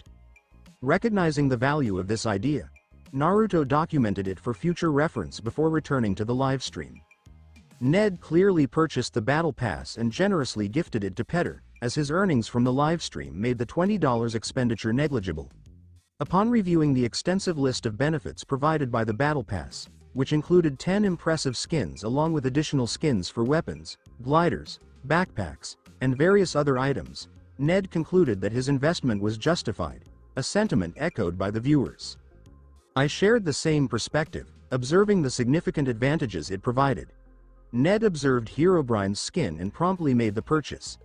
He then approached a mirror to assess his reflection, admiring the striking appearance of the white eyes. This iteration of Herobrine resembled Notch's version, presenting a realistic model while incorporating the distinctive characteristics of those skins. Herobrine featured bright eyes and donned Steve's attire, while Notch sported a unique outfit complemented by long hair. To the untrained eye, it may seem like just ordinary individuals, but for Minecraft players, the images of Notch and Herobrine are firmly etched in their memories. Similar to the majority of Fortnite players who engaged with the game for its battles while being drawn in by the intriguing stores throughout, Thor and his friends found themselves in a comparable scenario. Fortunately, they were participating in the game side by side in real life. When Sif realized that she required the usernames of the others to facilitate their addition to the game, she exited the game and roused the other Asgardians. She included all participants, resulting in everyone gathering in the same lobby. While kickoff captured the interest of humans, Asgardians found coffee less compelling. However, there was another location that garnered significant attention from them. PUBG adjacent to the PUBG nameplate was an illustration of a sizable beer mug, which caused the Asgardians to momentarily lose sight of their original objective as they explored a variety of beverages from different locations in Midgard that were previously unfamiliar to them. Fortunately, the credit card they had previously used to watch the tournament remained registered, allowing them to relax and enjoy their drinks without concern, as they had yet to grasp the concept of currency from Midgard. For this group of 5 Asgardians, the mere acknowledgement of the credit card was equivalent to conveying that it was complimentary, which was excellent news. In contrast to Kurt and Scott's keen interest in the NFS dealership, Jean, Kitty, and Anna exhibited only a moderate level of curiosity. However, their attention quickly shifted to the apparel available at the clothing store and the Royale store. "Hello Anna, I admire your style," Kitty remarked with enthusiasm as she observed Anna standing before her. As players entered the game, they had the option to purchase individual clothing items as well as a variety of hairstyles. Consequently, the girls quickly opted for hairstyles that mirrored their own, albeit with some distinct variations. Jean maintained her vibrant red hair color, opting for a very short style, something she had always aspired to do in reality but never found the courage to pursue. Kitty adopted a bold style by shaving the side of her head while leaving the top long, resulting in a contemporary appearance. Her petite stature further accentuated this distinctive choice, setting her apart with a unique flair. Anna transformed her hair to a vibrant yellow hue, allowing the length to cascade down to her lower back. "That hair color brings someone to mind," Jean remarked playfully as she observed Anna experimenting with the red eye color. Upon hearing Jean's comment, she felt a sense of embarrassment and promptly reverted her eye color to brown, concluding that her yellow hair was sufficient for her appearance. "Did you inquire if he would like to play Fortnite?" Kitty asked, recognizing who Jean was recalling as she observed Anna's white hair. Anna became increasingly reserved and declined with a slight shake of her head as she responded, "I felt a sense of discomfort." "Is that so? However, you engage in conversation on a daily basis?" Kitty was taken aback by this. Even Jean displayed a look of surprise. Anna exhibited an increase in her shyness. "I once inquired if he would like to play Minecraft, but he mentioned he was occupied with a project. As a result, I felt somewhat hesitant to ask again." Jean declined and responded, "He possesses an Ender Dragon cape, indicating a strong likelihood of his participation in Fortnite. If you reach out to him now, he is likely to accept." Upon hearing this, Anna recognized the logic and nodded her head, summoning her courage. Kitty and Jean provided her with ample opportunity to gather her courage while they proceeded with their shopping. Anna ultimately achieved the beautiful skin she desired. Despite the investment she made, she felt it was worthwhile. "I will make the call to him," she spoke with assurance. What inspired her the most was that in Fortnite she could interact with him without him becoming fatigued from using his magic. Unlike Minecraft, where the characters appeared blocky and cartoonish, Fortnite offered a more realistic aesthetic, which heightened her desire to engage with him further. After reaching a decision, she logged out of Fortnite and composed a message to Naruto's cell phone. "Would you like to join me for a game of Fortnite?" Upon observing the sent message, Anna felt a sense of anticipation regarding his response. After 3 minutes, he had yet to respond, leaving her somewhat disappointed as she considered the possibility that he was already engaged in another activity and might not even notice her message. As she was nearing readiness to return to the game, she received a notification on her cell phone. She swiftly reviewed the screen and noted his response. "I would be delighted to engage in a game with you. Could you please share your nickname?" Upon receiving his response, Anna smiled broadly and promptly replied to his message with her nickname, suggesting a meeting. Upon receiving Anna's message, Naruto felt a surge of enthusiasm to engage in play with her as well. However, he recognized the limitations of using the Notch account, prompting him to opt for the creation of a new persona. The number of viewers eager to learn about Fortnite has been steadily rising. Without the support system in place to manage the influx of users connecting to the Twitch server, the live streams would likely experience frequent disconnections, making it challenging to accommodate the growing audience. While the majority of live streams concentrated on new features such as game skins, one particular live stream presented a distinct focus. The individual was equipped with the standard skin, complemented by unique accessories that were exclusive to them and one other player. This streamer prioritized re-engaging with the Battle Royale experience over exploring new clothing options. To enter the Battle Royale queue, the player needed to visit a bus terminal in the city or utilize the transparent menu for direct transportation to one of the buses. While seated on the bus, a player adorned with a golden crown and luminous eyes, reminiscent of Tony Stark, caught my attention. This player was Phoenixville, the streamer responsible for facilitating the invitation that allowed Tony to participate. At that moment, he was engaging with his livestream audience while observing his surroundings. "I anticipated a larger turnout for this event," Phoenix remarked while surveying his surroundings. "Given that the game centers around this battle, I anticipated that players would have a greater interest in engaging with the battle mode. It appears that numerous players have encountered intriguing elements during their journey, prompting many to pause and explore further. It seems that the only individuals who successfully reached the bus were the players who chose not to explore other news and utilized the menu for teleportation." Phoenix acknowledged the comment with a nod, as it aligned with his own beliefs on the theory. After 2 minutes, he boarded the bus. The final players arrived, a couple consisting of a man with yellow hair and red eyes, accompanied by a girl with yellow hair and brown eyes. Despite the variation in eye color, their proximity and matching hair clearly indicated to others that they were a couple. The girl's nickname was Rogue, while the boy's nickname was N. Upon observing the single-digit score, viewers expressed their astonishment, fully aware that there were only 33, even when factoring in the numbers. What they were unaware of was that this was not feasible, as Naruto prohibited other players from using nicknames with fewer than 3 digits. However, he did not communicate this clearly. He merely displayed a message indicating that those nicknames had already been selected. Consequently, the players assumed they were simply unfamiliar with others who had single-digit nicknames. It appears that the young woman is quite joyful as the young man is holding her hand. What a display of jealousy. I was also seeking a romantic partner. My girlfriend would be quite upset if I held her hand in public. What is the reason for this? She is unaware that in my mind, I envision myself as her boyfriend. Phoenix observed the comments from the players during the livestream and had to restrain himself from laughing. Their reactions were quite amusing. This is precisely why he enjoyed conducting live streams, as it allowed him to connect with others in the chat, despite being a solitary player. Upon noticing the Ender Dragon emblem on the couple's back, he recognized them as seasoned players, which heightened his seriousness and enthusiasm to engage in competition with such experienced individuals. Swoosh! The sound of the bus's turbine began, prompting the players seated to become animated and gaze outside. Even when situated in separate lobbies, players would be systematically organized upon entering the bus station to ensure equitable gameplay. In a mere 5 seconds, propelled by an intense G-force, the players secured themselves to the bench and ascended over the island where they were set to engage in combat. While some players displayed excited smiles and others appeared somewhat apprehensive, one individual on that bus exhibited a distinctly different expression. Player N observed the other players with interest, eager to determine if they recognized the presence of bots on the bus as well.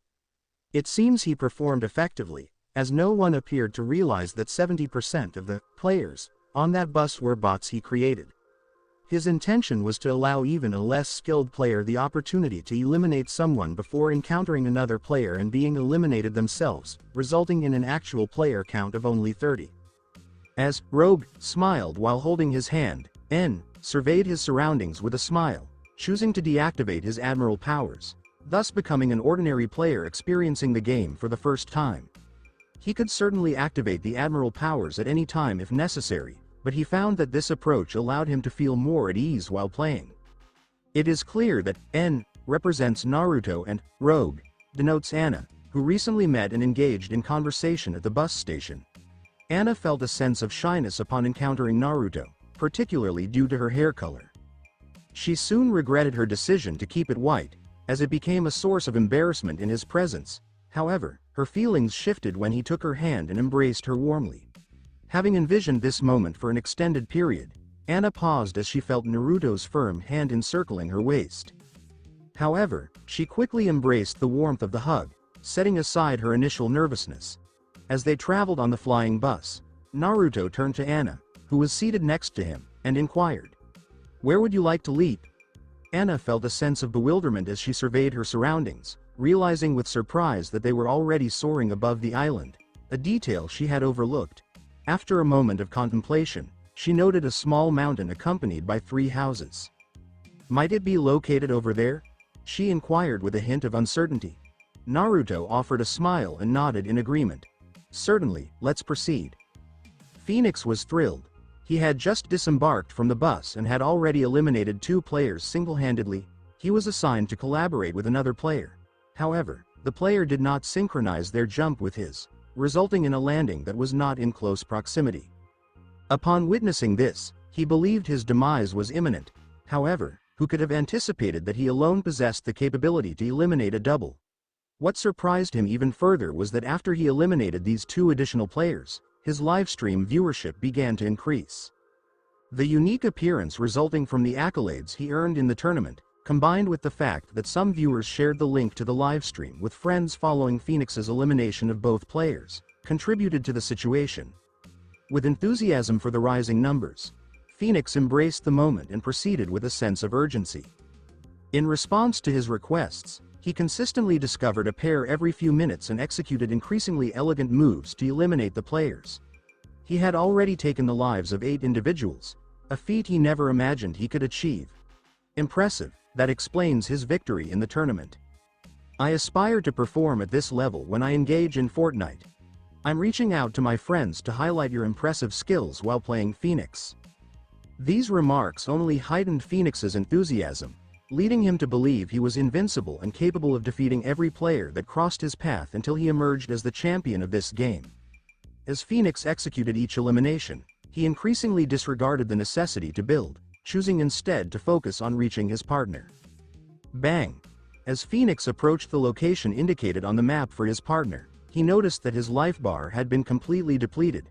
He has passed away?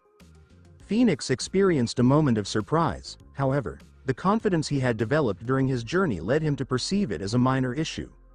Understanding that the opponent would attempt to seize his fallen partner's belongings, Phoenix swiftly moved in that direction, firearm at the ready, prepared to eliminate that player as he had done previously. Upon reaching his partner's final destination, Phoenix noticed the couple who had drawn his attention on the bus. N and Rogue. Upon hearing Phoenix's noise, N glanced over and swiftly changed the weapon in his hand, retrieving the magic blueprint. He then used wood to construct a wall, ensuring protection for both himself and Rogue, who was focused on collecting items from the floor, oblivious to the situation. Phoenix was taken aback, as N was the first player he observed utilizing the building so effectively, and upon witnessing the rapidity with which N constructed a two-story building, Phoenix became momentarily immobilized. As he successfully retrieved the magic blueprint from his inventory, N was already aiming a sniper at him.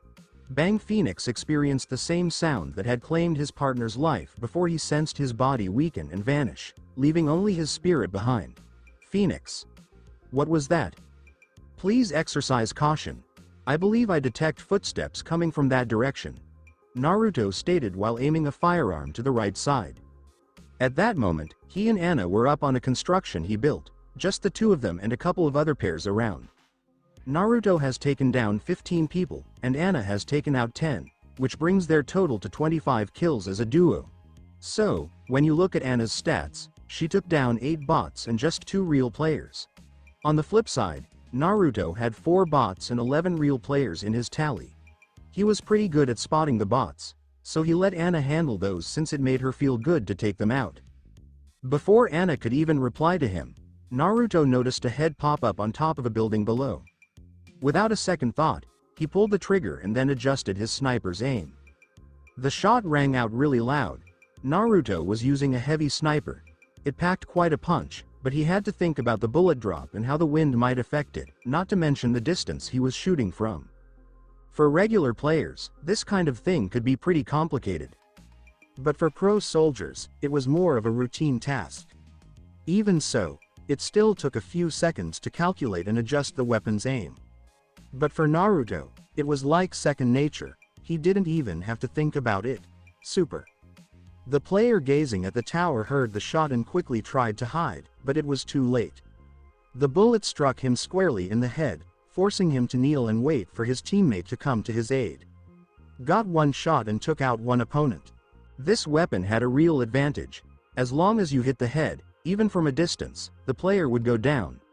And with the deadshot skill that Naruto picked up a few days back, he was really putting this weapon to good use. So, it looks like all of Naruto's shots hit the head, while the machine gun shots only occasionally landed in the chest. If a game developer took a peek at Naruto's stats, they'd probably hit the ban button right away since his shooting accuracy is a perfect 100%. Naruto noticed that there were 6 people watching him play in spectator mode, but he didn't really mind. He kept his focus on finding the partner of the player he just knocked down, even though his skills with Deadshot meant he was landing all his hits. Even with possible shots, his vision didn't get any better, so he really had to stay sharp to handle his opponents. As Naruto was focused like that, Phoenixville was keeping an eye on N in spectator mode. He was taken aback, and his live viewers felt the same way. He thought he was doing great, but when Phoenix looked at how he was playing compared to N, he realized there was a noticeable difference between them. Thank goodness he wasn't at the tournament, Phoenix thought, cradling the crown gently.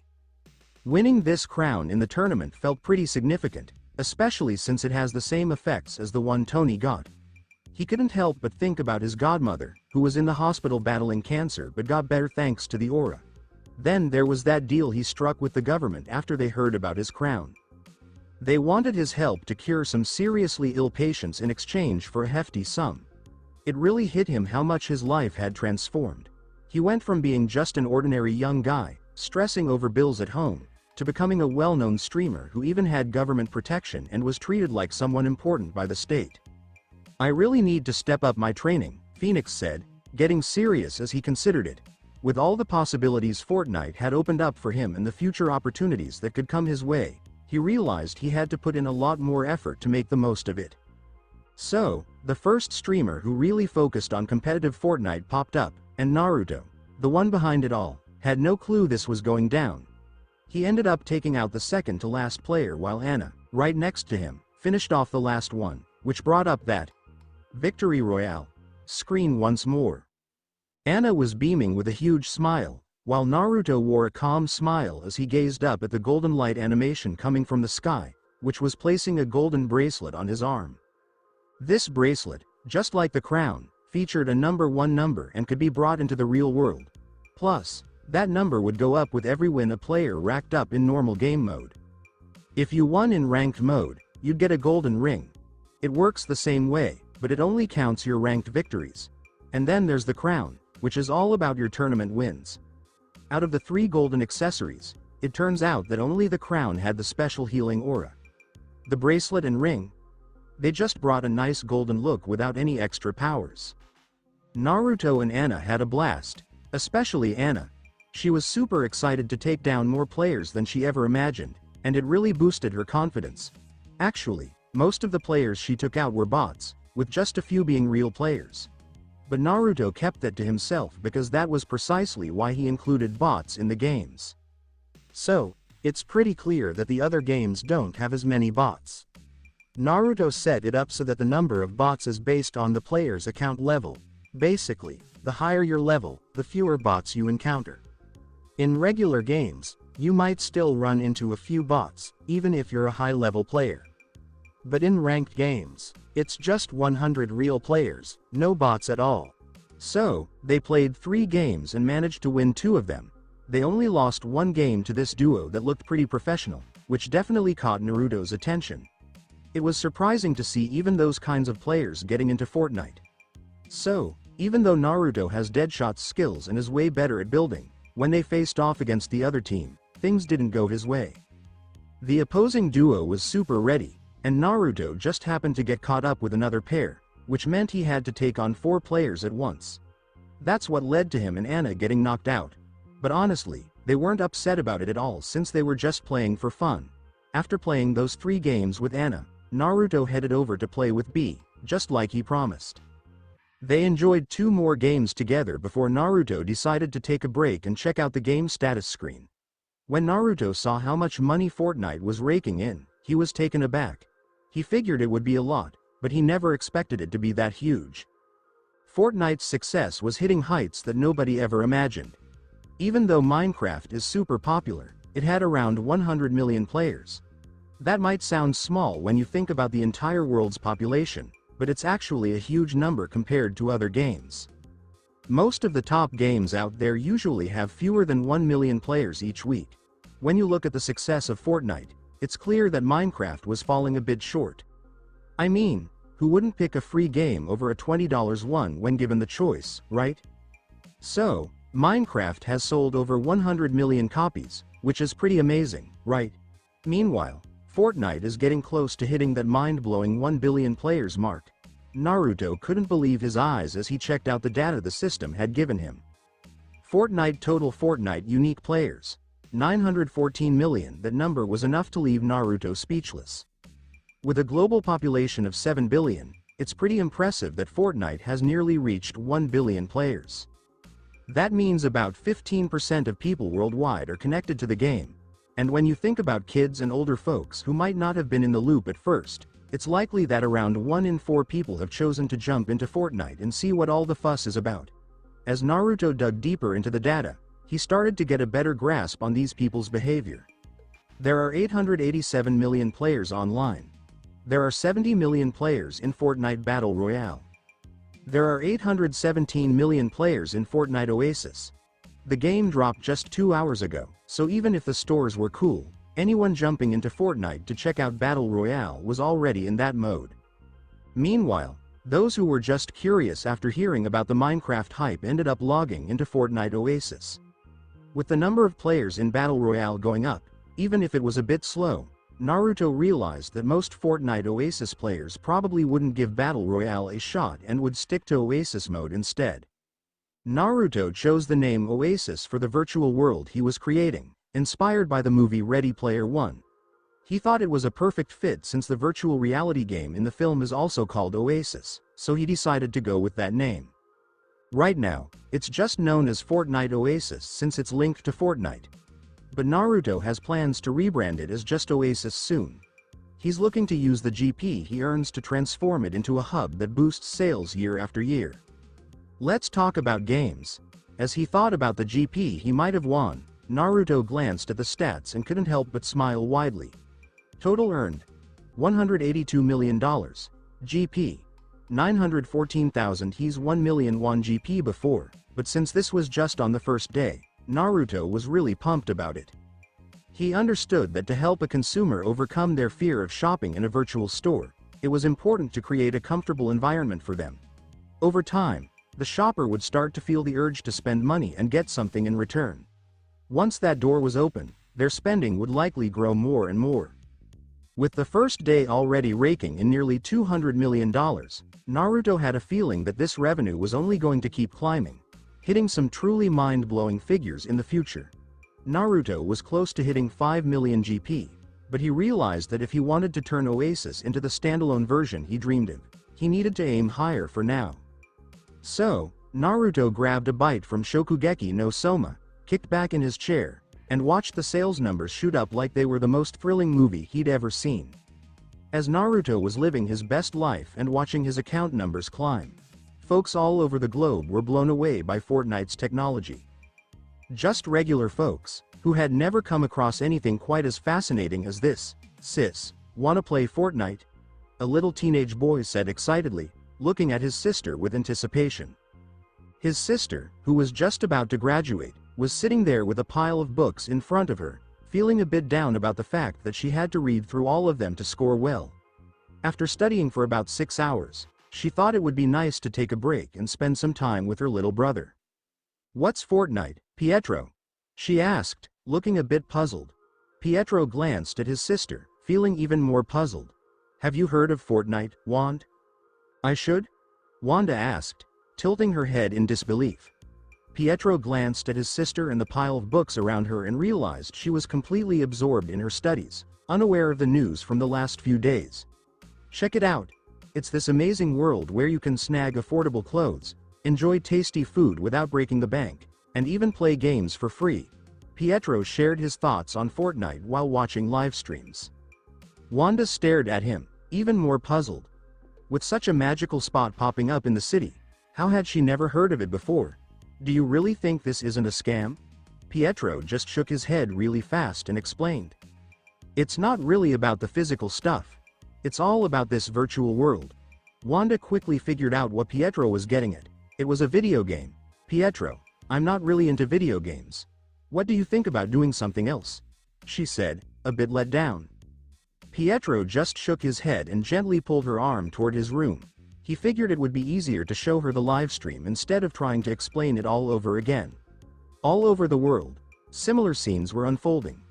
You had younger brothers reaching out to their older siblings, sons inviting their dads to join in on the fun, and even daughters encouraging their moms to give it a shot. Something that didn't happen all that often before. All over the globe, a bunch of influential folks were hanging out with lawyers and psychologists, figuring out the smartest way to use this Fortnite for their business or political gain.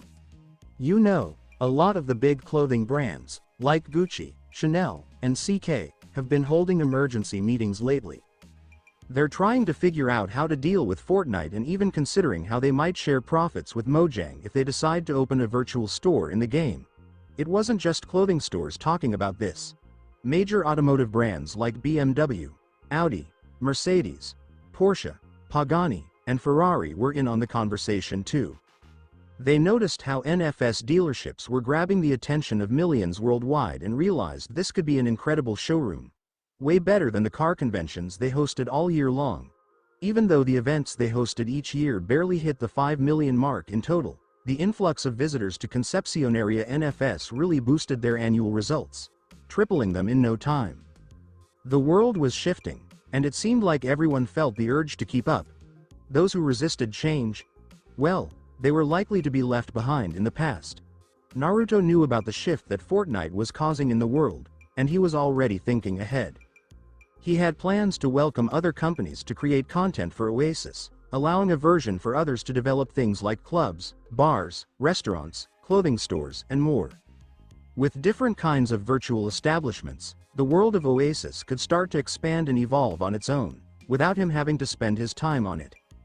Naruto wasn't focused on nitpicking every detail about how to make money from players or worrying about the latest stores opening up in Oasis each week. What he really wanted was to create games for people to enjoy. When it came to entertainment development at Oasis, he preferred to let other companies handle that while he just took a cut of the profits from everyone's earnings.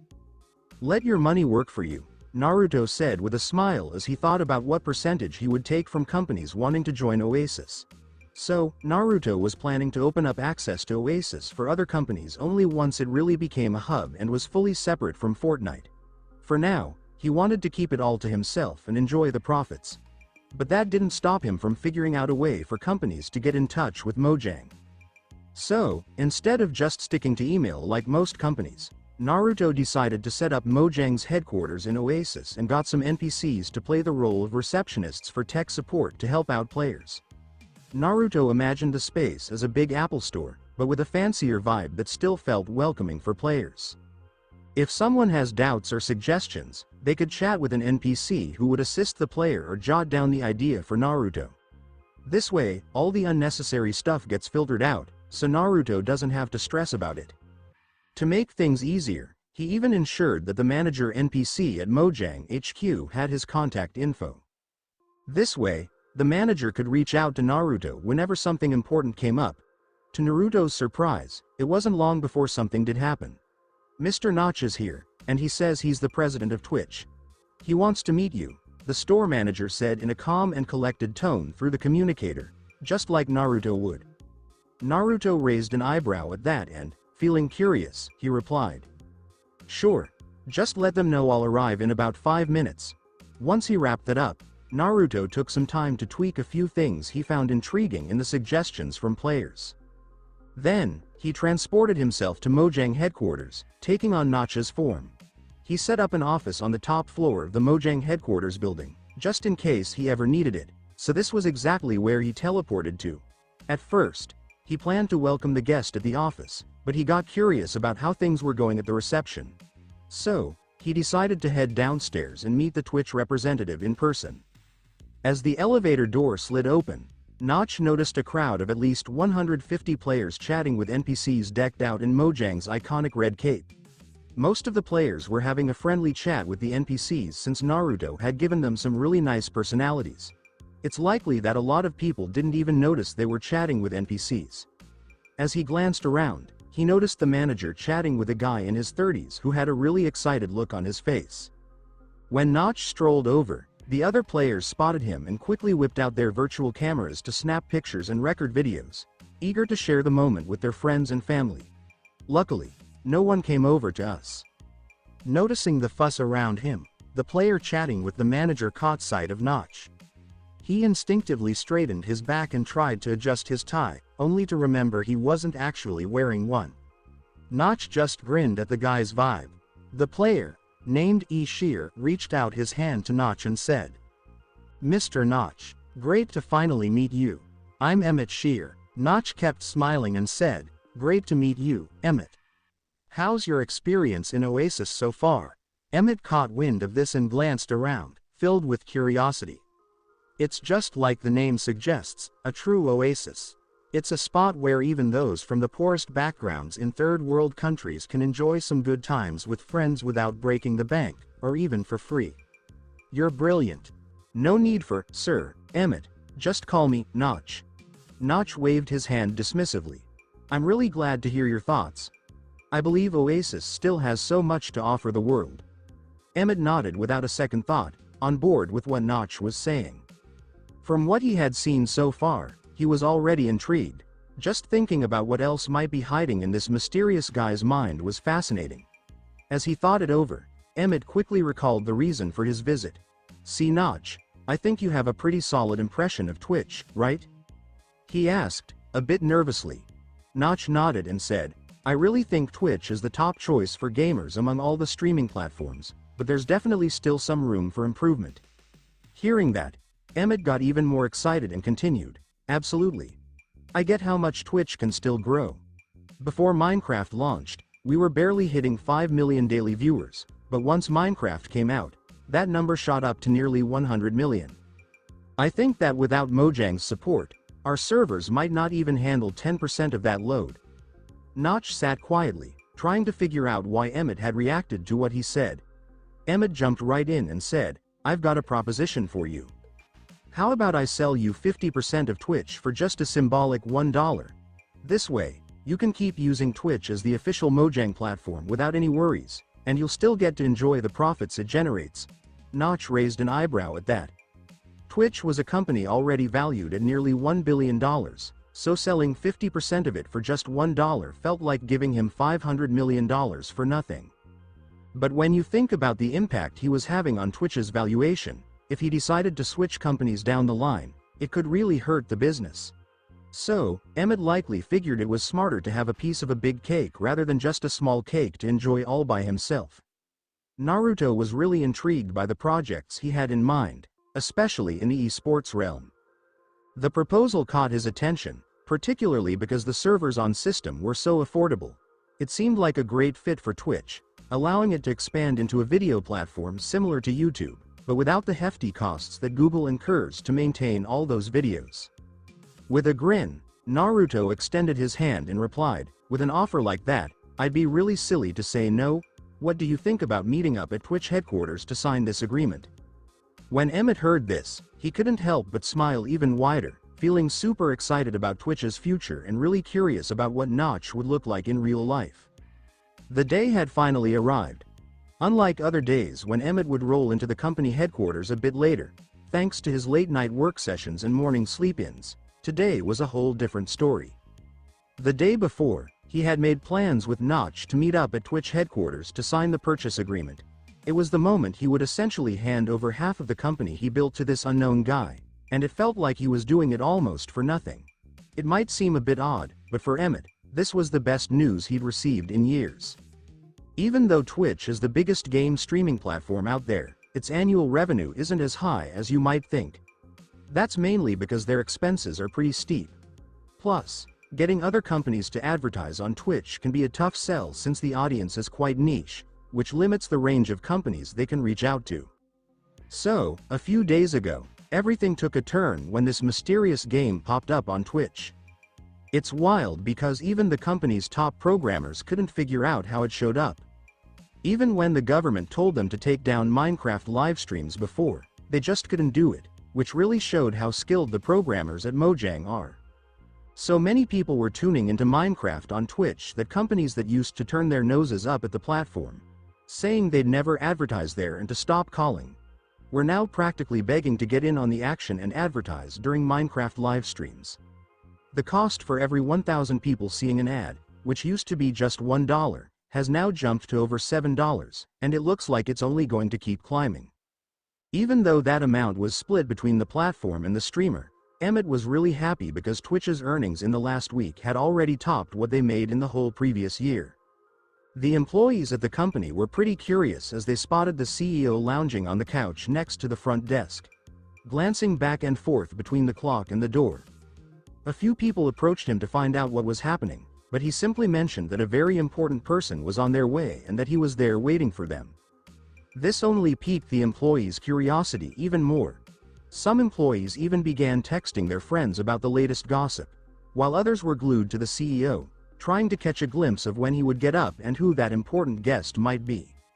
Some employees were chatting about the possibility that the important guest might be a government official who was questioning the company's revenue. Some people thought the person might be a billionaire looking to invest in the company. Possibly someone like Jeff Bezos, who was keen on Twitch and wanted to turn it into an Amazon subsidiary. Some folks even speculated about Tony Stark, who was streaming live on Twitch and maybe looking to integrate Twitch into Stark Industries. That seemed to be the theory most employees were on board with. They didn't have to wait too long. Just an hour later, a really loud engine noise started echoing through the company headquarters. You'd often see sports cars cruising through this area since Twitch headquarters is located in a pretty upscale neighborhood. It's not uncommon for CEOs to drive luxury cars, so when a bright yellow Ferrari 458 pulled up and parked right in front of the building, it was just another day around here. The employees were drawn in not just because it was a Ferrari. Even though this car was priced around $300,000, it wasn't all that unusual among the luxury cars they encountered every day. This Ferrari was something else. Unlike the other Ferraris they had seen, which all seemed to blend together, this one stood out in a unique way. The whole body of this Ferrari got a serious makeover, giving it a much sportier vibe. Car enthusiasts watching couldn't help but spot that this Ferrari was rocking a Liberty Walk body kit. This body kit is super rare to spot on a car, and they had never seen it on a Ferrari before. The car looked stunning before, but now it's even more eye-catching and exclusive, making everyone curious about who's behind the wheel. Emmett even got up to check out the Ferrari, and while he didn't know who was driving, he figured only a car like that could grab Notch's attention. So, when Emmett started acting like that, a few employees pulled out their cell phones to record Ferrari and share it with their friends to show off. When the driver finally stepped out of the car, everyone was taken aback. The face was pretty common for them, and honestly, for most people around the world, it was at least a familiar one. But for Twitch employees, that face was like spotting an angel.